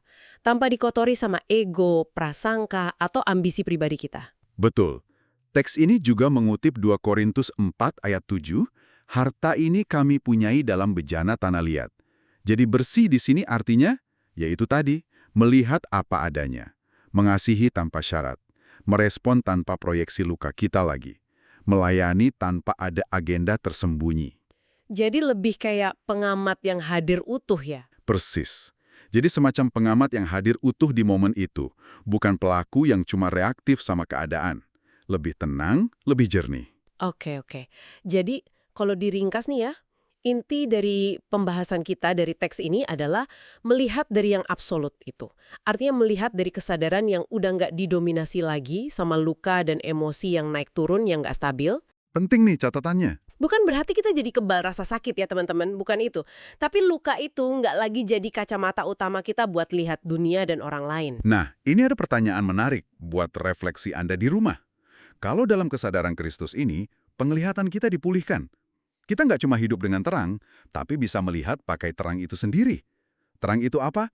Ya kasih, pengampunan, kedamaian. Melihat pakai terang itu sendiri ya. Iya, coba deh bayangin, kalau hari ini Anda mencoba melihat satu situasi sulit, atau mungkin satu orang yang susah buat Anda, tapi coba lihat pakai kacamata ini. Pakai terang kasih dan pengampunan ini. Kira-kira, apa ya yang bakal berubah di cara Anda melihat atau mungkin cara Anda meresponnya? Wah, itu refleksi yang bagus banget. Dan satu pemikiran terakhir dari saya nih. Teks ini kan ngajak kita lihat potensi ilahi di balik penampilan luar. Gimana kalau kita coba terapkan ini lebih luas lagi? Bukan cuma ke satu orang, tapi mungkin ke kelompok atau situasi sosial yang kompleks di sekitar kita. Menarik itu. Kira-kira bisa nggak ya cara pandang ini mengubah cara kita bangun hubungan? Atau bahkan menjembatani perbedaan-perbedaan yang ada? Sesuatu untuk Anda pikirkan lagi ya. Sampai jumpa di pembahasan kita berikutnya. Halo, ketemu lagi. Kali ini kita mau bahas sesuatu yang cukup dalam ya. Tentang bayangan diri dalam pertumbuhan rohani. Betul. Konsep yang penting banget ini. Seringkali agak disalahpahami mungkin ya. Iya. Kita pakai bahan dari sebuah teks renungan nih, judulnya Kesadaran Kristus Membuat Bayangan Kita Berubah. Nah, tujuannya kita ngobrolin ini, gimana sih teks ini ngajak kita buat mengintegrasikan sisi bayangan itu, bukan malah jadi identik sama dia. Karena justru disitulah kuncinya, kata teks ini. Buat maju secara spiritual, bukan menghindarinya. Oke deh, mari kita coba bongkar ini lebih dalam. Saya jadi penasaran nih, gimana ya cara teks ini membingkai soal menghadapi sisi gelap kita itu? Langsung ke poin pertama aja ya. Teks ini bilang, tumbuh rohani itu, ya bukan soal jadi sempurna tanpa cacat. Justru sebaliknya ya. Iya, justru kuncinya ada di keberanian buat ngadepin bayangan kita. Apa itu bayangan? Ya bisa luka batin lama, ego yang suka ngatur, rasa cemas berlebih, dendam. Sampai kebiasaan dosa yang rasanya susah banget lepas gitu ya. Nah, teks ini kan ngutip Roma 12:21 juga, yang intinya jangan kalah sama kejahatan, tapi kalahkan kejahatan pakai kebaikan. Jadi, menurut teks ini, musuh terbesarnya itu seringkali bukan dari luar loh. Tapi dari dalam diri sendiri ya. Betul, sisi diri kita yang belum sepenuhnya tunduk sama kasih Tuhan. Jadi tujuannya bukan nolak atau benci bagian itu. Bukan, tapi kenali dulu, pisahin dari jati diri kita yang sejati, terus ya biarin Tuhan yang ubah. Itu sih intinya. Nah, ini menarik nih soal definisi bayangannya. Teks ini ngelihatnya bukan kayak iblis atau kejahatan murni gitu. Lebih ke apa dong? Lebih kayak bagian diri kita yang belum kena sinar, belum diterangi kesadaran atau kasih Allah. Jadi kayak tumpukan luka lama yang belum sembuh, atau kebiasaan jelek yang kita biarin aja. Atau sikap-sikap yang kita sendiri nggak sadar punya gitu ya. Persis. Ini kan sejalan sama yang di Markus 4:22 itu loh. Kalau nggak salah bunyinya, sebab segala sesuatu yang tersembunyi adalah untuk disingkapkan. Oh iya, ingat. Jadi ada kaitannya ya. Kayaknya gitu. Cara kerjanya, kata teks ini pas terang, entah itu kesadaran diri atau kasih Tuhan, masuk, si bayangan ini jadi lemah kekuatannya. Dia cuma kuat kalau kita nggak sadar, kalau dia sembunyi di gelap. Jadi kuncinya disadari ya? Betul, malah bagian paling gelap ini, pas dibawa ke terang, bisa jadi titik awal pemulihan yang luar biasa. Wah, ini dia nih bagian yang menurut saya sangat menarik. Teks ini nunjuk Yesus sebagai teladan utamanya. Gimana tuh contohnya? Dibilang Yesus kan hadapi macam-macam pencobaan, pergumulan manusiawi banget. Tapi dia nggak pernah menyatu sama dosa atau bayangan itu. Nggak mengidentifikasi dirinya dengan itu. Oke. Jadi dia merasakan, tapi nggak jadi bagian dari itu ya? Iya, mirip kayak yang ditulis di Ibrani 4:15 kan. Kita punya imam besar yang ngerti banget kelemahan kita, tapi dia sendiri nggak berdosa. Benar. Ada analogi bagus juga soal Petrus jalan di atas air. Ingat kan? Oh ya, yang dia tenggelam itu ya? Nah, pas dia mulai ragu karena lihat angin kenceng, itu kan kayak bayangan, takutnya dia muncul tuh, dia langsung tenggelam. Tapi Yesus yang nggak goyah sama bayangan keraguan itu, dia ulurin tangan. Terus Yesus bilang apa waktu itu? Teks ini kutip kata Yesus di Matius 14:31, "Hai orang yang kurang percaya, kenapa engkau bimbang?" Dalam ya? Ini nunjukin banget cara hadapi bayangan tanpa jadi bagian dari bayangan itu. Kita bisa lihat, tapi nggak perlu tenggelam di situ. Oke, kalau gitu, proses integrasi atau penyatuan yang disaranin teks ini gimana dong? Apakah artinya kita jadi nyaman sama sisi gelap itu? Nah, itu dia pertanyaannya. Gimana tuh? Teks ini jelasin, integrasi itu bukan berarti kita jadi oke-oke aja sama sisi gelap, terus bilang, ya inilah aku, terima aja. Bukan gitu. Tapi lebih ke ngamatin sisi gelap itu dengan lembut. Tanpa benci diri sendiri, tapi juga tanpa pura-pura nggak ada. Jadi kuncinya jujur ya. Jujur sama diri sendiri dan sama Tuhan. Banget. Jujur habis-habisan. Teks ini pakai 1 Yohanes 1:9 yang bilang kalau kita ngaku dosa, Tuhan itu setia dan adil. Dia bakal ngampuni dan bersihin kita. Jadi ngakuin itu langkah pertama ya. Ya, kuncinya bukan nyiksa diri pakai rasa bersalah terus-menerus. Itu nggak sehat juga kan? Tapi bawa aja sisi gelap itu ke terang, diserahin ke Tuhan, biar bisa diubah beneran. Transformasi sejati itu mulainya dari situ. Pengampunan itu startnya dari ngaku jujur. Dan hasilnya? Hasilnya gimana kata teks ini? Kalau kita udah berani hadapin dan serahin. Hasilnya bagus banget. Gimana tuh? Bayangan yang udah kita hadapi bareng Tuhan itu nggak lagi jadi beban yang nyeret kita ke bawah. Malah jadi apa? Malah bisa jadi sumber kebijaksanaan, sumber rasa kasihan ke orang lain. Oh, jadi kita bisa lebih ngerti orang lain gitu. Tepat. Kita jadi lebih ngerti kelemahan orang karena kita juga pernah ngalamin perjuangan serupa. Kayak di 2 Korintus 1 ayat 3-4 itu loh. Yang soal penghiburan itu ya? Iya, penghiburan yang kita dapat dari Tuhan, itu bisa kita pakai buat hibur orang lain yang lagi susah juga. Jadi pengalaman kita sama bayangan itu kalau diserahin ke Tuhan malah jadi jembatan empati ya, bukan malah bikin kita jadi hakim buat orang lain. Persis. Teks ini seolah bilang, justru karena pernah ada di gelap, kita jadi lebih paham rasanya. Dan karena udah dibawa ke terang, kita jadi bisa bawa terang juga buat orang lain. Jadi, apa artinya semua ini buat Anda yang lagi dengerin? Inti dari renungan ini, bayangan dalam diri itu bukan buat ditakutin atau dihindari mati-matian. Nggak perlu lari terus ya. Nggak perlu, justru perlu ditemui, disadari, dan yang paling penting, diserahin ke terang Kristus biar kita jadi utuh. Teks ini negesin lagi, Anda bukan bayangan Anda bukan luka Anda, bukan kegagalan Anda. Identitas kita bukan di situ. Betul, kayak kata 2 Korintus 5:17 kan, yang lama udah berlalu, sesungguhnya yang baru sudah datang. Anda itu ciptaan baru dalam Kristus. Nah, mungkin ini bisa jadi bahan renungan penutup buat Anda. Teks ini kan nunjukin kalau bayangan yang udah diintegrasikan bisa jadi jembatan empati. Coba renungkan ini. Bagaimana kalau momen-momen tergelap yang pernah Anda lewati, pergumulan terberat Anda, setelah Anda bawa ke terang, setelah diserahkan, justru itu yang jadi modal terbesar Anda buat ngerti dan nolong orang lain yang lagi ngalamin hal serupa sekarang. Pertanyaan yang bagus banget buat direnungkan. Terima kasih banyak sudah menyimak obrolan mendalam kita kali ini. Semoga bermanfaat ya. Sampai ketemu lagi di pembahasan berikutnya. Selamat datang kembali di sesi kita. Kali ini kita punya bahan menarik nih buat Anda. Sebuah renungan tentang apa yang disebut kesadaran Kristus.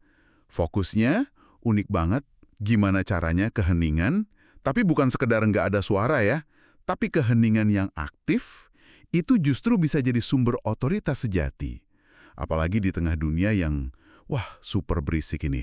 Jadi yuk, kita bongkar bareng-bareng, kenapa sih keheningan model begini dianggap punya kekuatan gitu? Betul, ini menarik ya. Soalnya kan biasanya kita atau dunia gitu ya, ngelihat kekuatan itu dari seberapa kenceng suara orang atau seberapa gede pengaruh luarnya. Tapi teks renungan ini nunjuknya ke arah sebaliknya. Kekuatan yang munculnya dari dalam, dari hening. Mungkin kita bisa mulai dulu apa sih yang dimaksud kesadaran Kristus di sini. Kalau dari sumber ini kayaknya sih secara sederhana ya, ini tuh semacam kesadaran batin yang nyambung langsung ke sumber ilahi. Nah, itu yang jadi fondasi otoritas seseorang. Oke, menarik. Langsung ke intinya nih ya. Poin pertama yang diangkat di sumber ini soal otoritas yang asalnya dari dalam, bukan dari luar. Disebutin kalau kesadaran Kristus itu nggak dibangun dari pengakuan orang atau jabatan, status, gitu-gitu. Tapi murni dari hubungan jiwa sama sumber kehidupan itu sendiri. Ada kutipan bagus nih dari 1 Korintus pasal 4 ayat 20. Sebab kerajaan Allah bukan terdiri dari perkataan, tetapi dari kuasa. Nah, gimana tuh kita memahami konsep hidup yang inward-outward dari dalam keluar ini? Gini, hidup inward-outward itu artinya tindakan kita, omongan kita, itu sumbernya dari pusat kesadaran batin. Kesadaran yang, yaitu tadi, nyambung sama Tuhan. Jadi bukan karena kita ngejar pujian atau butuh diakui orang lain atau sekedar reaksi aja terhadap tekanan dari luar. Contohnya jelas banget di Lukas 4 ayat 32. Waktu orang-orang pada kagum sama pengajaran Yesus. Itu bukan karena volume suaranya keras, bukan. Tapi karena ada bobot, ada kedalaman otoritas yang terasa gitu dari dalam dirinya. Nah, otoritas kayak gini nih nggak bisa dibikin-bikin dari luar. Nggak bisa dipalsuin. Iya. Kebayang sih. Ini beda banget ya sama cara dunia sering nilai pengaruh. Nah ini nyambung nih ke gagasan berikutnya yang menurut saya cukup menantang. Yaitu kesadaran ini tuh nggak butuh reaksi defensif. Maksudnya gimana? Sumber Anda kan cerita tuh, Yesus tetap diam aja waktu difitnah atau diadili, kayak di Matius 26 ayat 63, bahkan di 1 Petrus 2 ayat 23 dibilang, ketika ia dicaci maki, ia tidak membalas dengan mencaci maki.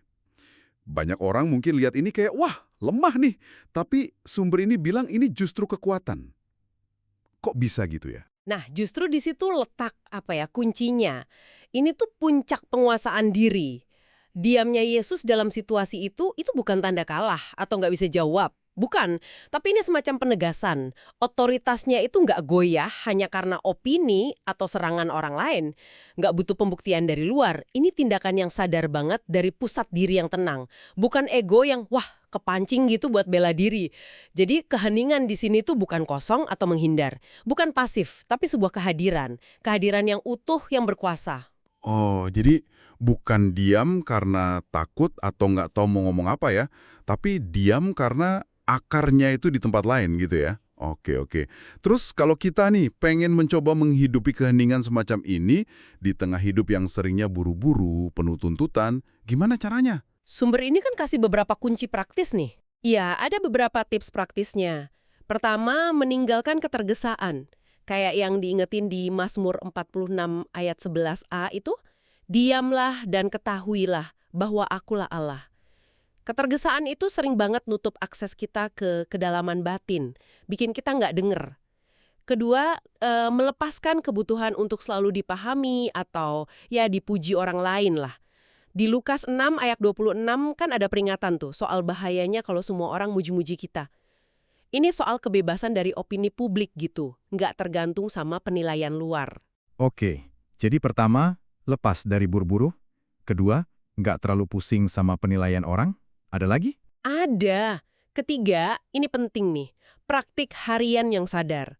Ini bukan sekedar ritual kosong ya, tapi latihan yang konsisten. Sungguh-sungguh. Sumber ini nyinggung soal doa atau perenungan yang terus-menerus. Di Efesus 6 ayat 18 disebutin. Contohnya ya kayak Yesus sendiri, sering banget menyendiri ke tempat sunyi buat berdoa kan? Lukas 5 ayat 16 cerita itu. Ini tuh semacam centering practice, latihan buat kembali ke pusat diri, nyelarasin diri lagi sama yang ilahi. Karena tanpa landasan keheningan batin ini, kata-kata kita, tindakan kita, cenderung jadi, dangkal, kurang berakar. Kayak disebut di Amsal 10 ayat 19, banyak bicara seringkali banyak pelanggaran juga. Oke. Jadi intinya memang bukan sekedar nggak ngomong ya, tapi membangun ruang dalam yang tenang itu secara aktif ya. Kalau kita coba rangkum nih dari obrolan kita sejauh ini, perspektif dari sumber Anda ini ngelihat keheningan tuh bukan sebagai sesuatu yang pasif atau kosong. Malah sebaliknya ya, ini adalah ruang yang penuh dengan kehadiran, sumber kekuatan dan otoritas dari dalam, dan tempat buat koneksi yang lebih dalam. Ini benar-benar menantang cara pandang umum lah ya yang bilang pengaruh itu datangnya dari yang paling lantang suaranya atau yang paling kelihatan sibuk. Tepat sekali. Bener banget.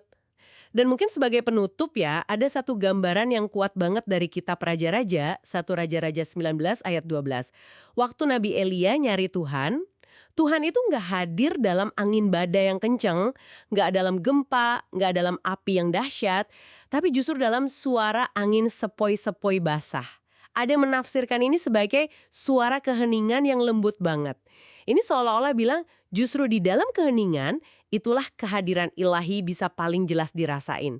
Nggak perlu kata-kata verbal. Wah, itu gambaran yang dalam banget ya. Bikin merinding juga. Nah, ini mungkin bisa jadi sebuah pemikiran penutup nih buat Anda semua yang mendengarkan.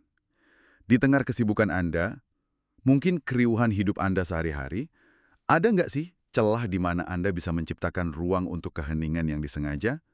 Bukan cuma sekadar istirahat fisik ya, tapi keheningan untuk mendengar ke dalam diri. Dan kira-kira, apa ya yang mungkin bisa terungkap dari keheningan itu? Tentang sebuah kehadiran? Atau mungkin otoritas batin yang bisa jadi beda banget dari yang biasa Anda andalkan selama ini? Coba direnungkan. Halo, kita ketemu lagi untuk membahas sesuatu yang cukup mendalam nih. Ada sebuah tulisan judulnya Kesadaran Kristus bagian 10. Iya. Nah, tulisan ini langsung ke intinya. Jangan-jangan tujuan kedatangan Kristus itu sering kita salah pahami. Gimana, menarik kan? Betul sekali. Sumber ini argumennya lumayan kuat ya. Katanya Kristus itu datang bukan buat semacam memperbaiki sistem dunia yang ada, politik, ekonomi semacam itu. Oh, bukan untuk itu ya? Bukan, tapi untuk mengenalkan sebuah realitas yang sama sekali baru. Ini menarik sih, karena langsung kepikiran harapan banyak orang waktu itu kan. Iya ya. Termasuk murid-muridnya sendiri mungkin ya. Betul. Mereka kan berharap Yesus jadi figur politik gitu yang bisa membebaskan Israel dari Romawi. Kayak yang tersirat di Injil Yohanes lah. Sebuah harapan yang sangat manusiawi ya pada zamannya. Tapi teks ini langsung ngasih kontras ya, dengan bilang kalau rancangan Tuhan itu beda. Iya, pakai ayat Yesaya itu kan, rancanganku bukanlah rancanganmu. Jadi jelas ada perbedaan fundamental soal apa yang seharusnya terjadi menurut ekspektasi manusia dan menurut sumber ini. Oke. Kalau gitu, mari kita gali lebih dalam soal kerajaan Kristus menurut pandangan teks ini. Apa sih intinya? Nah, intinya gini, menurut sumber ini, Yesus itu nggak datang buat ngoprek mesin dunia yang udah ada. Bukan, dia datang untuk membuka mata kita pada kerajaan Allah. Kerajaan Allah ya? Iya. Ya. Dan ini penting, kerajaan ini bukan soal wilayah fisik atau struktur politik. Ini sesuatu yang ada di dalam. Di dalam, maksudnya gimana tuh? Kalau bukan fisik, terus manifestasinya gimana? Kerajaannya bekerja gimana? Nah, itu dia. Teks ini menekankan banget sifatnya yang internal. Jadi fondasinya bukan paksaan, bukan kekuasaan, bukan hierarki kayak di dunia gitu. Tapi kasih, kerendahan hati, pengampunan. Nah, kerajaan ini hadir dan bisa dirasakan di dalam diri orang percaya. Mirip kayak yang di surat Roma itu loh, soal kebenaran, damai sejahtera, sukacita oleh Roh Kudus. Oh, jadi ini lebih ke kualitas batiniah ya? Bukan soal siapa yang pegang kendali kekuasaan di luar sana? Persis. Soal kondisi batin. Menarik. Nah, kalau kerajaan Allah itu internal dan sifatnya beda, lalu gimana teks ini memandang dunia itu sendiri? Definisinya apa sih? Oke, jadi menurut sumber ini, dunia itu ya sistem sosial kita, ekonomi, bahkan pola pikir egois kita, semua yang lahir dari pikiran manusia yang katakanlah terpisah dari kesadaran akan Allah. Akarnya apa tuh? Akarnya, sumber ini bilang sih ketakutan dan hasrat untuk mengendalikan. Mengendalikan orang lain, sumber daya, masa depan. Ya logika yang basisnya kelangkaan dan persaingan lah. Dan Yesus dalam pandangan teks ini nggak mau ikut main dengan aturan main dunia itu. Betul. Begitu. Tepat sekali. Dia nggak datang untuk jadi pemain terbaik dalam permainan dunia itu. Bukan. Dia datang justru untuk membongkar logika permainannya itu sendiri. Dengan apa? Ya dengan terang kasih. Membongkar logikanya ya? Iya. Hidup dan ajarannya kan menunjukkan ada cara lain untuk ada di dunia ini. Makanya sumber ini juga menggarisbawahi pentingnya transformasi batin. Ingat kan anjuran di Roma itu? Jangan serupa dengan dunia ini, tapi berubah oleh pembaharuan budi. Nah, ya. Jadi perubahannya mulai dari dalam, bukan dari merebut struktur di luar. Betul. Ini kontrasnya mulai terasa tajam ya, antara ajaran Yesus dengan logika dunia menurut teks ini. Bisa dielaborasi lagi perbedaannya? Kontras banget. Teks ini memaparkan misalnya, kerajaannya itu soal kedamaian batin. Ingat kan yang berbahagialah yang membawa damai? Bukan soal mendominasi wilayah atau orang. Logika dunia kan bilang, kalahkan musuhmu, jadi yang paling kuat. Ajaran Yesus, menurut sumber ini, kasihi musuhmu. Beda kan? Wah iya, jauh beda. Terus logika dunia, kuasai sebanyak mungkin. Ajaran Yesus, layanilah. Logika dunia, kumpulkan harta. Ajaran Yesus, berilah. Hampir kebalikannya semua. Wah, itu kayak membalikkan semua papan skor dunia ya, sampai ke konsep paling dasar gitu. Iya, betul loh. Teks ini kan juga menyinggung soal kehilangan nyawa, karena dia justru akan memperolehnya. Itu kan perombakan total soal makna. Maksudnya gimana tuh perombakan makna? Ya, kekayaan sejati itu jadinya memberi, bukan menumpuk. Kuasa sejati itu melayani, bukan menguasai. Hidup sejati itu memberi diri, bukan malah akumulasi buat diri sendiri. Jadi, kalau kita tarik benang merahnya nih, kesimpulan dari sumber ini, kedengarannya cukup radikal ya. Apa intinya mau bilang kalau Kristus itu sama sekali nggak punya niat menyelamatkan sistem dunia ini? Secara eksplisit, bisa dibilang begitu. Sumber ini berpendapat Kristus nggak datang buat menyelamatkan sistem. Kenapa? Karena sistem itu yang dibangun di atas fondasi ketakutan dan ego tadi, dianggap memang nggak bisa diselamatkan dalam kerangka pikir ini. Wah, jadi fokusnya bukan menyelamatkan sistem. Bukan, fokusnya menyelamatkan individu. Individu dari apa? Dari keterikatan dan jerat logika sistem tersebut. Oke. Jadi penyelamatannya itu sifatnya personal ya, dari dalam keluar. Persis. Tujuannya, yaitu tadi, menurut teks ini, supaya kerajaan kasihnya bisa hadir dan nyapa lewat hati dan hidup orang-orang percaya. Supaya realitas kerajaan Allah, kasih, damai, sukacita, itu yang bermanifestasi melalui kita. Kan ada ayat di Kolose itu, Kristus di dalam kamu. Itu intinya, sumber perubahannya dari dalam. Oke, ini benar-benar ngasih perspektif yang beda ya. Jadi gagasan kunci yang bisa kita ambil dari penelusuran sumber ini untuk Anda para pendengar adalah hati-hati terjebak dalam ide memperbaiki dunia pakai cara dunia. Benar sekali. Teks ini menyajikan pandangan kalau Yesus itu nggak terlalu tertarik sama perebutan kekuasaan politik atau dominasi ekonomi model duniawi. Fokusnya justru di transformasi radikal di dalam diri kita. Transformasi batin ya? Iya, melalui kehadiran kerajaan kasihnya. Itu. Nah, ini jadi semacam undangan ya buat kita semua merenung. Sejauh mana sih kita bisa membedakan antara upaya membangun dunia yang lebih baik dengan cara-cara yang sejalan dengan kerajaan kasih itu, versus malah terjebak pakai logika kekuasaan dunia yang justru, menurut teks ini, ingin dibongkar oleh Kristus. Sebuah pertanyaan yang bagus untuk direnungkan lebih lanjut ya. Betul. Untuk kita pikirkan masing-masing. Selamat datang kembali di pembahasan mendalam kita. Oke, kali ini kita akan coba menyelami materi yang menarik banget ya, tentang kesadaran Kristus. Iya, betul. Sumber kita kali ini dari tulisan Kesadaran Kristus Bervibrasi dari Sumber Absolut bagian 11. Nah, tujuannya kita mau coba pahami konsep ini sebagai semacam frekuensi atau getaran ilahi gitu ya, di dalam diri kita. Oke. Dan tentu saja tantangannya, gimana sih cara menjaga getaran itu tetap murni di tengah, ya, kesibukan dunia ini? Tantangan yang relevan banget ya. Betul. Sumber ini langsung to the point loh. Katanya, tantangan terbesarnya itu bukan sekedar berbuat baik aja. Oh, menarik. Bukan cuma soal perbuatan ya. Bukan. Tapi secara sadar, menjaga frekuensi kesadaran roh kita. Gitu. Jadi, ini soal vibrasi batin, bukan cuma perilaku luar. Vibrasi batin. Oke. Nah, pertanyaannya jadi, gimana caranya kita bisa tetap selaras sama getaran ilahi ini? Apalagi di dunia yang, ya, tahu sendirilah penuh distraksi. Iya. Mari kita lihat gimana sumber ini mengaitkannya dengan Roh Kudus dan kehidupan kita sehari-hari. Sip. Oke, konsep awal yang perlu kita pegang bareng nih, frekuensi roh. Betul. Frekuensi roh. Sumbernya mengutip beberapa ayat juga, kayak Roma 8:16, soal roh yang bersaksi bersama roh kita. Terus ada juga Galatia 5:16, tentang hidup oleh roh. Nah, ini kan mengarah ke pertanyaan, apa sih artinya punya frekuensi roh yang selaras itu? Dalam praktiknya gitu loh. Nah, iya. Sumber ini melihat kita ini kan makhluk rohani ya. Tapi kita beroperasi di dunia fisik. Oke. Roh kita itu katanya punya getaran ilahi bawaan. Nah, kuncinya itu menyelaraskan getaran ini dengan Roh Kudus. Menyelaraskan dengan Roh Kudus? Iya, ini bukan cuma konsep tapi syarat gitu loh untuk koneksi yang jernih sama kehendak Tuhan. Oke. Kalau kita nggak sadar soal frekuensi ini, nah sumbernya bilang kepekaan rohani kita bisa meredup, bisa tumpul gitu. Oh, jadi kayak frekuensi radio yang nggak pas ya? Suaranya jadi kresek-kresek gitu? Nah, persis kayak gitu analoginya.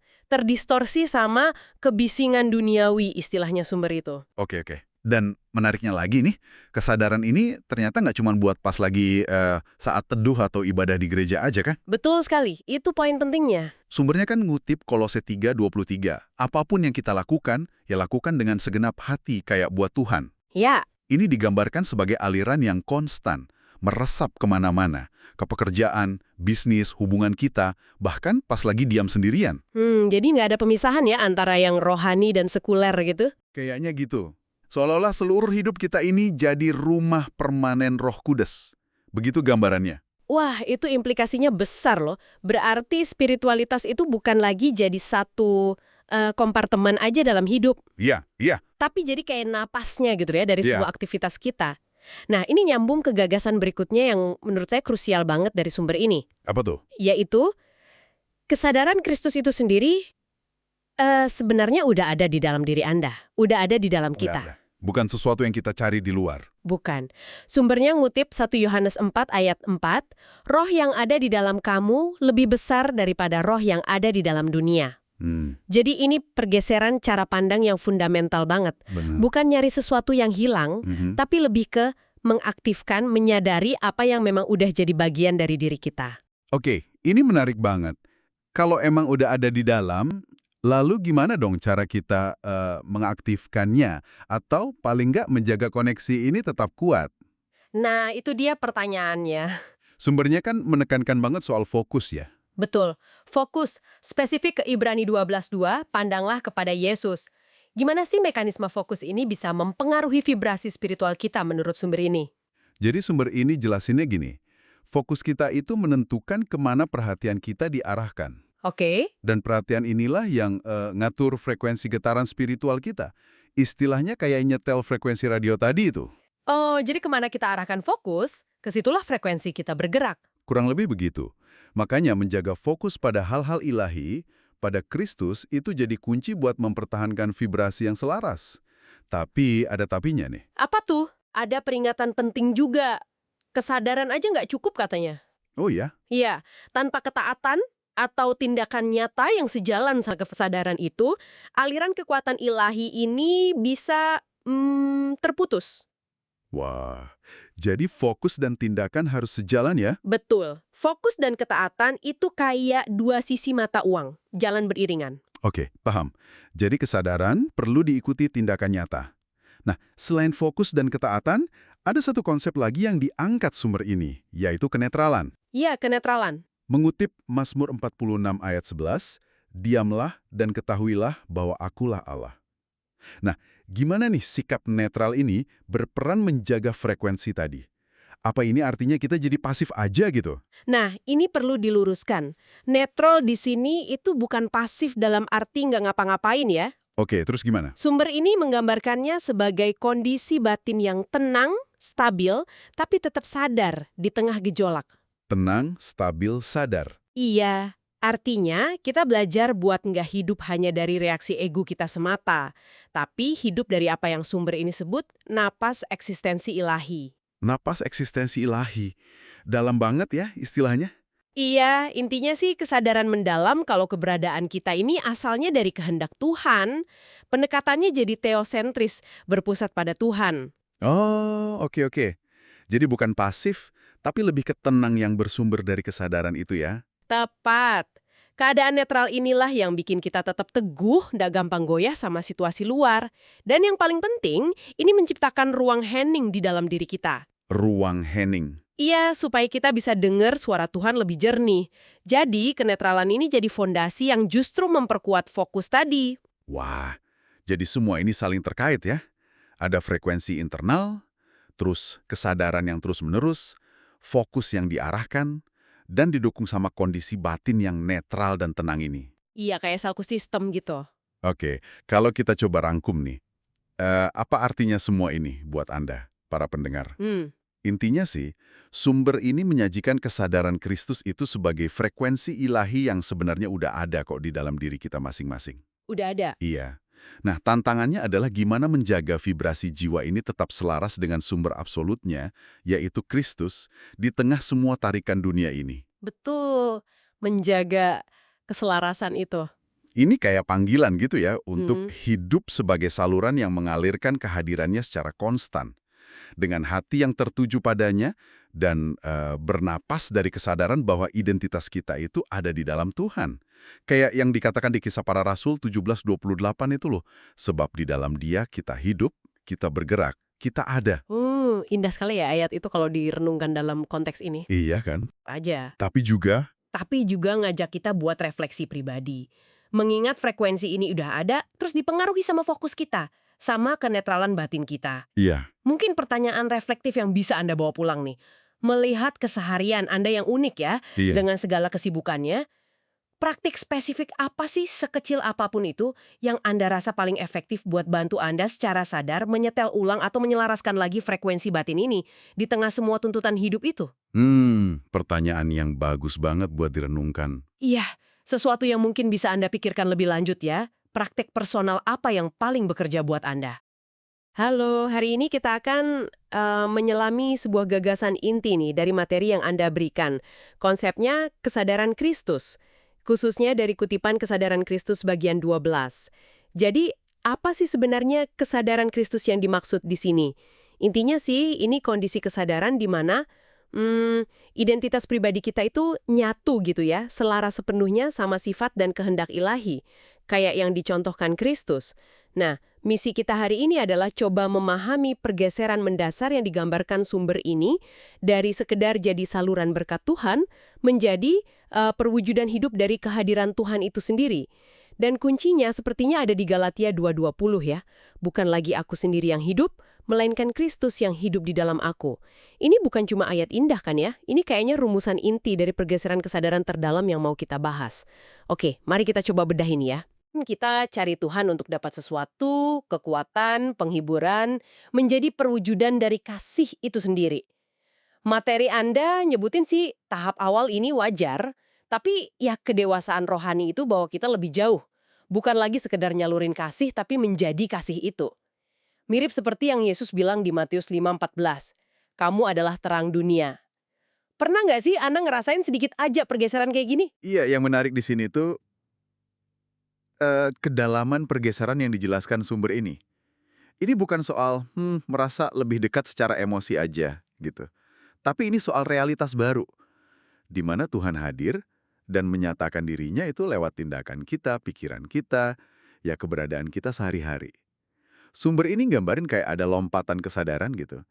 Kita nggak lagi didorong sama apa yang bisa kita peroleh dari Tuhan, tapi justru kita sendiri yang menjadi ekspresi berkat itu di dunia.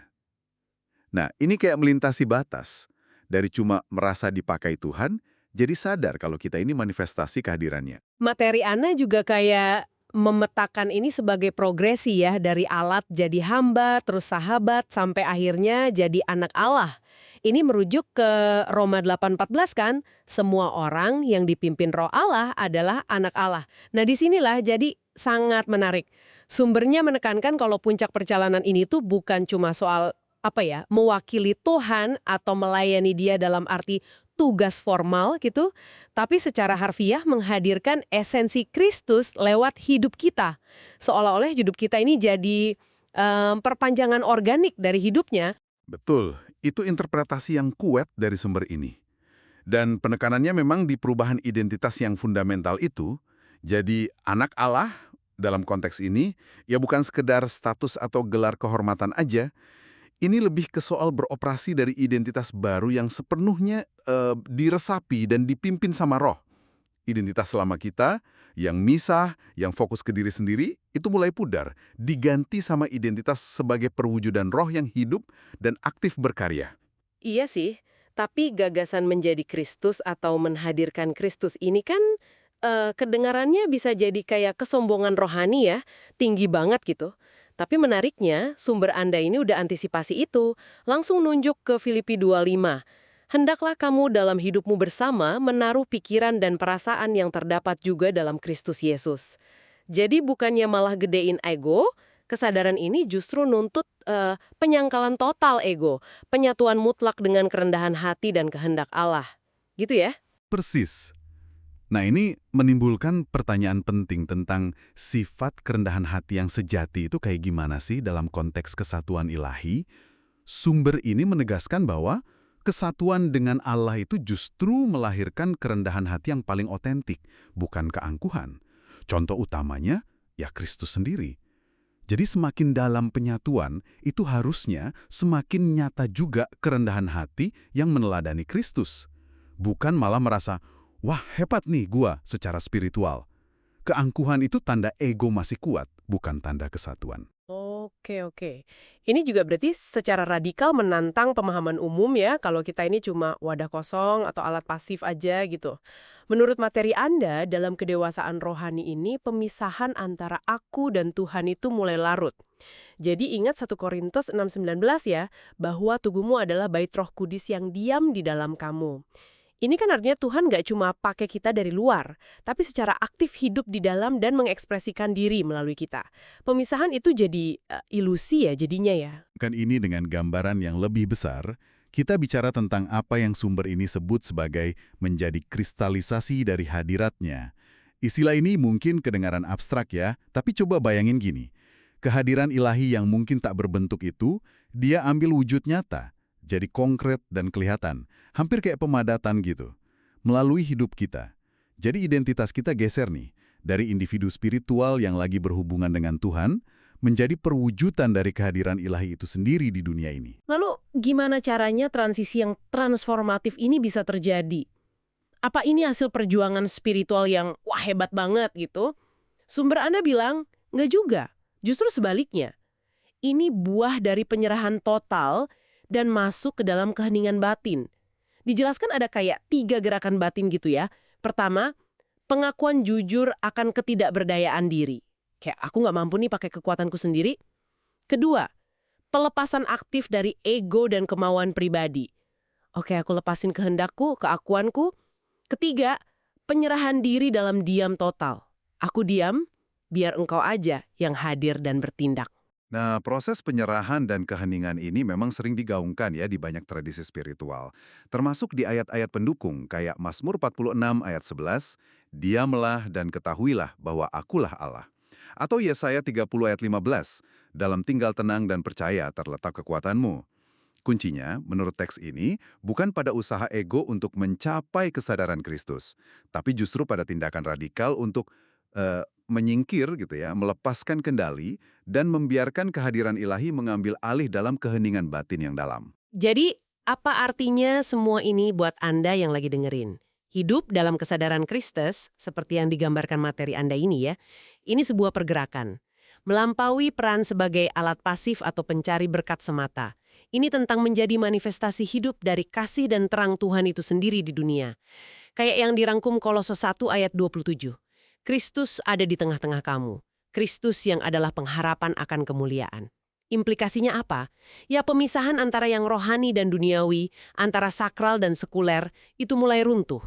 Seluruh hidup kita jadi satu ekspresi kehadiran Allah. Mungkin sebagai pemikiran penutup nih buat Anda renungkan. Setelah kita bahas pergeseran mendalam ini ya, dari sekedar saluran jadi perwujudan kehadiran ilahi. Langkah kecil apa mungkin dalam pikiran, sikap, atau tindakan hening sehari-hari yang bisa Anda ambil hari ini? Untuk mulai mengenali yang ilahi itu bukan cuma sebagai sesuatu di luar sana atau di sekitar Anda, tapi sebagai esensi yang hidup di dalam diri Anda. Yang sebetulnya rindu kita ingin mengekspresikan diri melalui Anda dalam setiap momen kehidupan Anda. Coba direnungkan. Selamat datang kembali di pembahasan kita. Nah, kali ini kita mau bedah satu sumber yang menarik banget. Judulnya, Kesadaran Kristus. Dunia ini, ilusi sementara, kerajaan adalah satu-satunya keadaan kekal. Sumber ini benar-benar bikin kita mikir ulang soal apa sih yang sebetulnya nyata. Ada kutipan pembukanya juga dari 2 Korintus 4:18 yang intinya bilang apa yang kelihatan itu sementara, tapi yang nggak kelihatan itu justru kekal. Jadi ya fokus kita sekarang itu mau coba gali gagasan ini. Kalau dunia fisik yang kita lihat, kita sentuh ini cuma sementara aja gitu. Kayak panggung ilusi lah dibandingkan sama realitas spiritual kerajaan Allah yang katanya kekal abadi. Nah, kita mau coba pahami nih, kenapa sih sumber ini kok menekankan banget perbedaan ini? Terus dampaknya apa buat cara kita hidup sehari-hari? Mari kita mulai. Sumber ini mulainya dari observasi yang cukup kena ya. Ajar percaya sama apa yang kelihatan, apa yang bisa diukur. Panca indera jadi andalan utama. Akibatnya, hal-hal spiritual seringkali jadi nomor dua. Atau malah ya dianggap nggak gitu penting lah. Bahkan disebutin tuh, kadang orang lebih berani berbuat salah kalau lagi nggak ada yang lihat. Seolah-olah realitas itu cuma ada kalau terpantau mata gitu. Ini nunjukin betapa kuatnya cengkraman apa yang disebut dunia bentuk ini. Iya, betul sekali. Itu poin krusial banget buat memulai. Dan langsung dikontraskan ya sama pandangan spiritual yang bilang, Tuhan itu lihatnya hati, bukan penampilan luar, kayak di 1 Samuel itu. Jadi fokus yang berlebihan ke yang kelihatan ini, kata sumber ini, bikin kita ya jadi abai gitu sama esensi, sama realitas yang lebih dalam, yang nggak kasat mata. Inti dari hidup yang terikat pada bentuk ya di situ. Seolah-olah kita salah alamat gitu ya, mengira panggung ini rumah kita yang sebenarnya.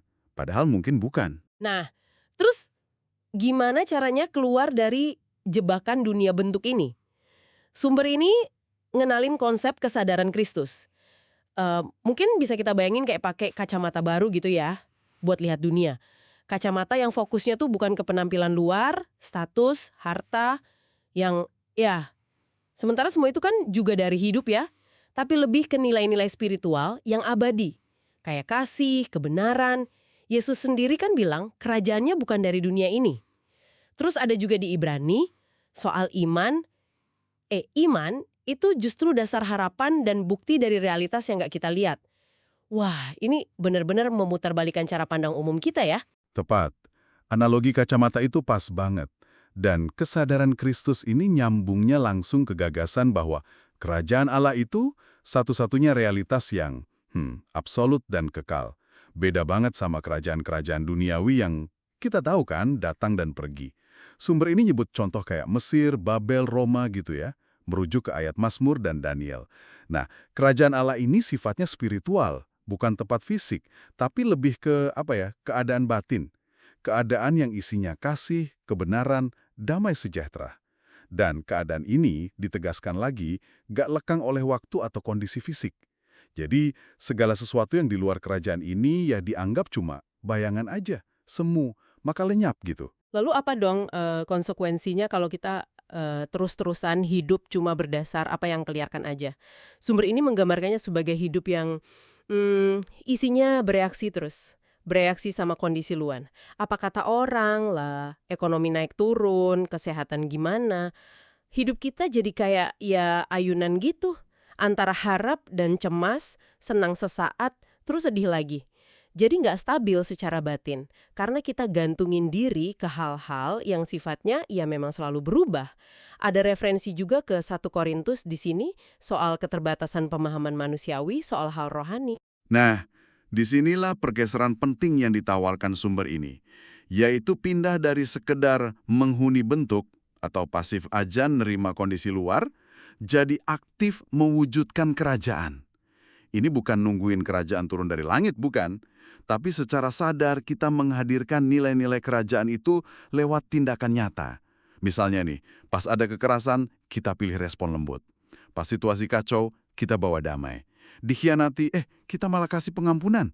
Kayak doa datanglah kerajaanmu itu kan, jadilah kehendakmu di bumi seperti di surga. Sumber ini menekankan ini soal kuasa internal yang real, bukan cuma retorika atau kata-kata manis doang. Ini soal gimana kita menjadi perwujudan nilai-nilai itu. Oke, jadi kalau kita tarik benang merahnya nih ya dari pembahasan kita, kesadaran Kristus ini intinya adalah kesadaran kalau panggung dunia fisik ini cuma sementara, dan rumah kita yang sejati, yang kekal, itu ya realitas spiritual kerajaan Allah. Jadi ini bukan sekedar soal jadi lebih religius dalam arti ritual ya, tapi lebih ke transformasi cara kita lihat dan interaksi sama dunia. Kayak ganti peta hidup gitu ya. Iya, persis. Pesan utamanya itu ajakan buat berhenti deh hidup dalam mode reaktif terus sama gejolak dunia luar. Coba deh ganti. Kita diundang buat lebih berakar pada kedamaian batin. Kedamaian yang sumbernya dari kesadaran akan kerajaan itu tadi. Biarin hidup kita buahnya itu kasih. Dan secara sadar kita milih jadi agen atau perwakilan kerajaan itu dimanapun kita ada. Ini sejalan banget sama nasihat buat kumpulin harta di sorga, bukan di bumi. Fokus ke investasi spiritual yang nilainya abadi. Bahasan yang dalam sekali ya dari sumber ini. Nah, sebagai penutup, mungkin ada satu pertanyaan nih buat Anda renungkan dari diskusi kita barusan. Kalau Anda betul-betul mencoba memprioritaskan realitas kekal yang nggak kelihatan ini, menganggapnya lebih nyata gitu dibanding dunia sementara yang kelihatan, kira-kira ada nggak ya satu keputusan spesifik atau mungkin cara Anda bereaksi sehari-hari yang bakal mulai berubah? Sesuatu untuk dipikirkan lebih lanjut ya. Selamat datang kembali di pembahasan kita. Hari ini kita punya satu tulisan yang menurut saya cukup menantang pemahaman umum. Judulnya, Kesadaran Kristus Memandang Mukjizat sebagai Konsekuensi, Bukan Tujuan. Betul. Ini mengajak kita mikir ulang soal mukjizat ya. Biasanya kan kita lihat itu, wah spektakuler bukti kuasa Tuhan gitu. Tapi tulisan ini kok kayaknya punya angle lain. Coba kita gali yuk. Iya, betul sekali. Pemahaman orang banyak kan biasanya mukjizat itu kejadian yang ya ampun luar biasa, yang mungkin kita minta atau harapkan sebagai bukti. Nah, gagasan inti di teks ini agak beda. Dikatakan kalau mukjizat sejati itu bukan sesuatu yang harus kita kejar-kejar. Tapi lebih kayak hasil alami. Ya semacam buah lah dari hidup yang udah selaras sama Tuhan. Buah ya? Oke. Mukjizat palsu yang bisa menyesatkan. Kan ada ayatnya juga tuh soal iblis yang bisa nyamar jadi malaikat terang. Oh, oke. Jadi konsekuensi bukan tujuan.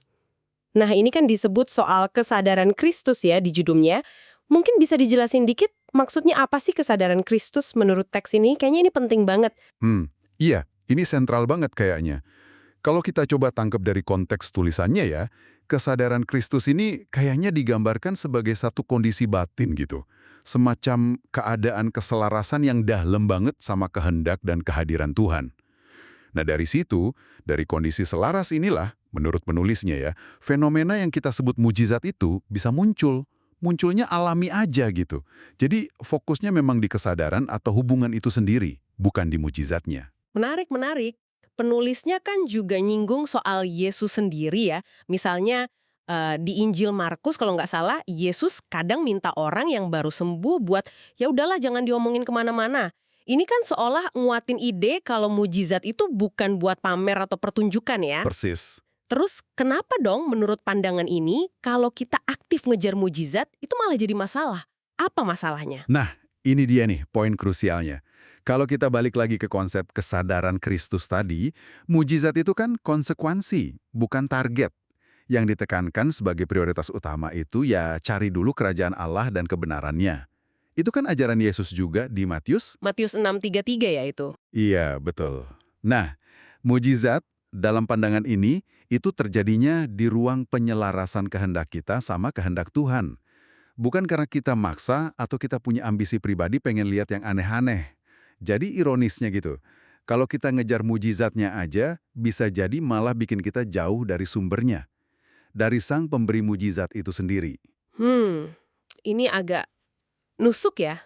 Apalagi kalau dihubungan sama bagian lain di tulisan ini. Penulisnya mengaitkan pencarian tanda atau mujizat sebagai bukti, itu malah sama ego, keraguan, bahkan ketidaksetiaan. Kan ada rujukan ke ucapan Yesus di Injil Matius juga tuh, yang mengkritik orang yang terus-terusan minta tanda. Ini kan kayak nantang banget pandangan iman yang rasanya perlu bukti fisik, perlu lihat langsung. Banget. Terus ada kutipan dari Yohanes, berbahagialah mereka yang tidak melihat namun percaya. Nah, gimana nih pandangan ini mengubah cara kita lihat iman dan pembuktian? Betul sekali. Ini benar-benar kayak membalik perspektif umum ya. Dan lebih jauh lagi, mujizat itu dilihat sebagai semacam, koreksi persepsi mungkin. Misalnya, kita lagi ngerasa Tuhan jauh atau nggak peduli, terus tiba-tiba ada kejadian luar biasa. Nah, itu kayak ngingetin kita, ngoreksi pandangan kita, nunjukin, Tuhan itu dekat kok, Tuhan itu maha kuasa. Oh, jadi kayak pengingat gitu ya? Iya, semacam itu. Contoh klasiknya kan banyak banget di Alkitab. Laut Merah terbelah waktu keluaran itu kan bukan cuma aksi heroik Musa, tapi itu kejadian yang membentuk iman bangsa Israel pada saat itu. Atau tembok Yerikho yang runtuh di kitab Yosua. Itu kan bukan karena strategi perangnya hebat. Bukan strategi militer ya? Bukan, tapi karena mereka taat pada perintah Tuhan yang kedengarannya aneh banget waktu itu. Intinya sih, teks ini mau bilang, bagi Tuhan itu nggak ada yang mustahil. Dan mujizat yang sejati, itu efek utamanya justru mengubah kesadaran kita di dalam. Mengembalikan fokus kita lagi kepada Dia. Jadi, oke, ada pergeseran besar ya berarti. Fokusnya bukan lagi di, wah hebatnya kejadian mukjizat itu, tapi lebih ke siapa sumber di balik itu semua. Kehadiran dan kehendak Tuhan itu sendiri. Teks ini kan nutupnya dengan gagasan kalau tanda-tanda ajaib itu bakal menyertai orang percaya. Ada di Markus ya, itu? Iya, Markus 16. Nah, menyertai bukan sesuatu yang harus kita cari-cari sebagai syarat atau tujuan utama. Persis, tepat sekali ya. Bisa dibilang ya, menurut perspektif ini, mukjizat itu cuma kayak bayangan atau refleksi dari terang yang jauh lebih besar. Dan terang itu adalah hadirat Tuhan sendiri. Kalau kita ngejarnya sumber terangnya, ya Tuhan itu sendiri, kita dapat esensinya. Dan dari hubungan yang benar itu, hidup kita bisa jadi wadah manifestasi kuasanya.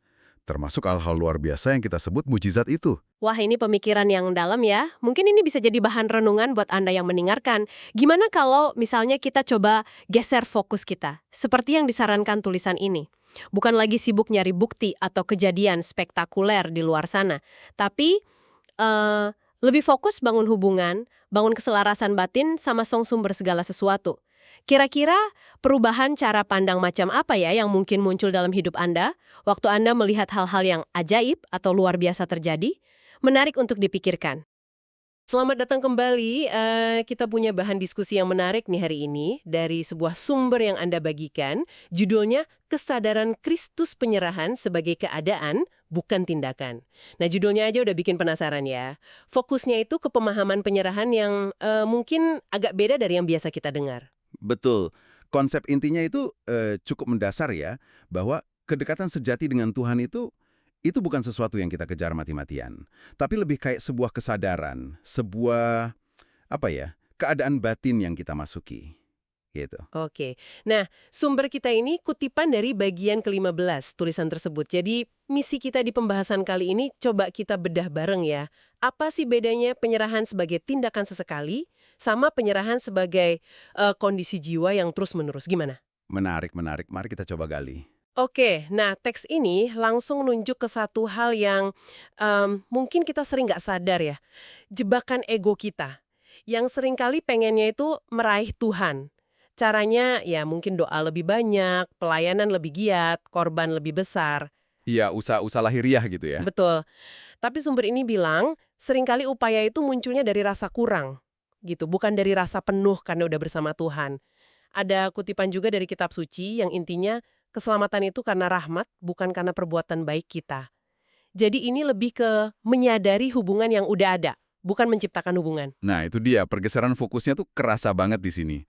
Alih-alih kita didorong untuk berbuat lebih banyak biar dapat sesuatu dari Tuhan, teks ini justru arahnya beda. Malah nyaranin untuk diam. Diam. Iya, diam.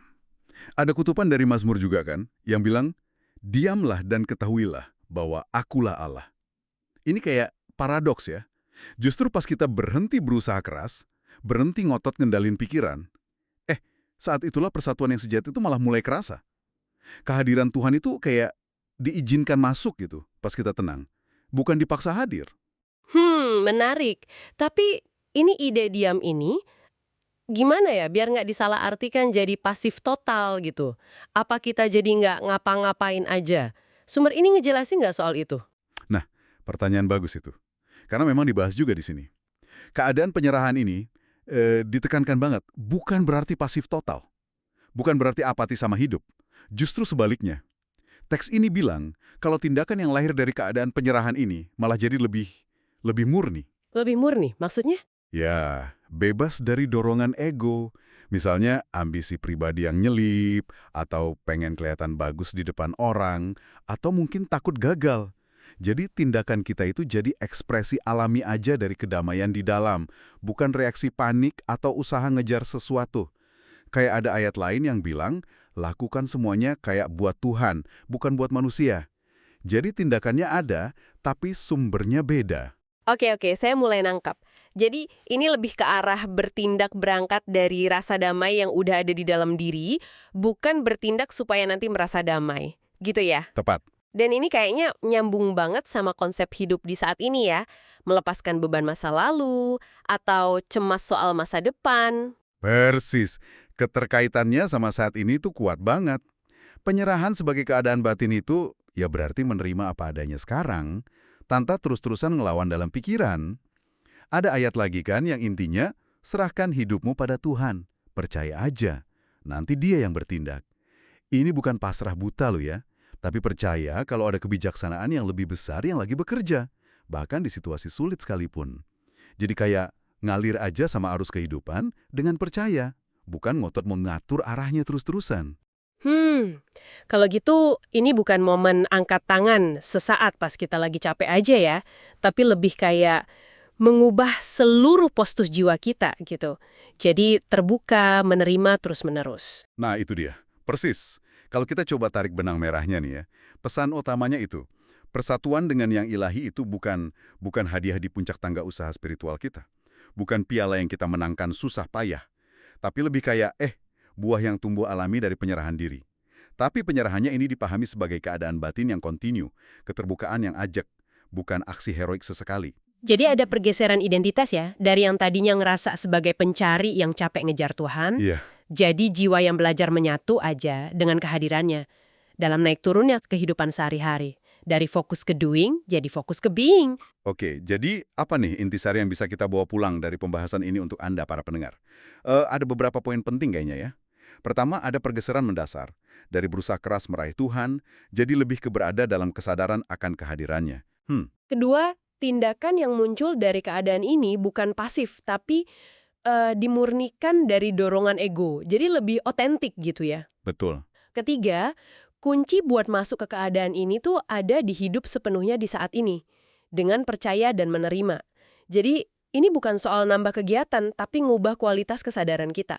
Ya, tepat sekali. Dan ini semua ujungnya mungkin bisa bawa ke satu pertanyaan reflektif ya, buat Anda renungkan sendiri.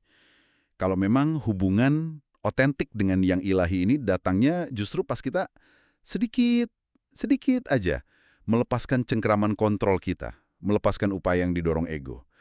Mungkin ada nggak ya satu area kecil aja dalam hidup Anda hari ini? Bisa jadi cara kerja, cara interaksi, atau bahkan cara ngerencanain sisa hari ini, di mana Anda bisa coba latihan. Latihan melepas sedikit kendali itu. Sekedar untuk hadir lebih penuh aja. Dan percaya sama proses yang lagi jalan. Ya, itu mungkin sesuatu buat dipikirkan. Selamat datang kembali di pembahasan kita. Hari ini kita akan coba kupas ya sebuah gagasan menarik nih dari sumber yang Anda bagikan. Judulnya Kesadaran Kristus, Tidak Bereaksi, Ia Mengungkapkan. Ini bagian ke-16 ya dari sebuah seri. Nah, fokus kita kali ini mencoba memahami bedanya antara bereaksi yang ya ampun sering banget kita lakukan sama mengungkapkan sesuatu dari dalam. Kita akan lihat nih, gimana menurut sumber ini ketenangan itu bisa jadi lebih kuat daripada katakanlah kata-kata yang keras. Ada rujukan ke Yesaya juga Matius soal suaranya yang nggak terdengar di jalanan. Jadi yuk kita gali bareng-bareng kenapa sih tidak bereaksi ini dianggap sebagai semacam kekuatan spiritual dan gimana cara kita bisa coba menerapkannya. Ya, menarik sekali. Inti dari sumber Anda ini memang menyoroti perbedaan yang cukup fundamental ya. Begini kira-kira sumber menjelaskannya. Reaksi itu kan seringnya muncul dari ego. Dari perasaan kita ini terpisah gitu. Jadi kayak, wah harus membela diri nih. Sedangkan pengungkapan, nah dalam konteks ini ya, itu adalah ekspresi yang lahir dari kesadaran akan kesatuan. Kesatuan dengan yang ilahi. Jadi bukan respon defensif, tapi lebih ke pancaran tenang dari hikmat dan kasih yang memang sudah ada di dalam diri. Datangnya dari keheningan batin. Sumber ini melihat kesadaran Kristus itu sebagai, yaitu tadi, pengalaman batiniah akan kesatuan ini, yang kemudian membentuk cara kita bertindak. Akan itu muncul, gitu ya. Sumber ini kan mencontohkan Yesus, bukan retorikanya yang hebat, tapi kehadirannya itu loh, yang disebut berkuasa, kayak di Markus 1:22. Dan contoh yang paling jelas mungkin ya, waktu beliau diem saja pas dituduh itu, di Matius 26:63 kan. Nah, ini nih yang menarik, gimana kita bedainnya ya, diem yang kuat seperti ini, yang sumber bilang sebagai kepercayaan pada kebenaran, dengan diam karena ya mungkin takut atau bingung mau ngomong apa. Pertanyaan bagus itu. Sumber ini mengaitkannya dengan keyakinan dasar kita. Jadi reaksi defensif itu muncul karena kita sadar atau nggak sadar ya, merasa terpisah, merasa sendirian. Jadi nalurinya ya melindungi diri. Sumber menyebut ini keyakinan keterpisahan. Sebaliknya, kesadaran Kristus itu akarnya pada pemahaman Bapa dan Aku adalah satu. Itu dari Yohanes 10:30. Nah, kalau ada rasa kesatuan utuh dengan sumber ilahi, dorongan untuk, katakanlah, membalas secara pribadi itu jadi hilang. Anda jadi lebih percaya pada prinsip pembalasan adalah hakku, seperti di Roma 12:19 itu. Jadi ada penyerahan hasilnya pada pekerjaan Tuhan yang lebih besar. Makanya diamnya Yesus itu bukan karena kosong atau takut, tapi justru karena penuh. Penuh dengan kepercayaan dan kesatuan itu. Oke. Ini menjelaskan ya kenapa sumber menekankan aspek mengamati, lalu menunggu, baru mengungkapkan dari keheningan. Disebutkan juga kan Yesus itu mengetahui pikiran mereka, kayak di Lukas 5:22, artinya beliau nggak buru-buru merespons apa yang kelihatan di luar, tapi dari pemahaman batin yang dalam. Kalau kita tarik ke zaman sekarang nih, yang semuanya serba cepat, penuh pemicu di mana-mana, apalagi online ya, gimana sih prinsip menunggu dan mengungkapkan dari keheningan ini bisa relevan? Kayaknya susah banget deh. Justru sangat relevan, ya karena dunia kita seperti ini.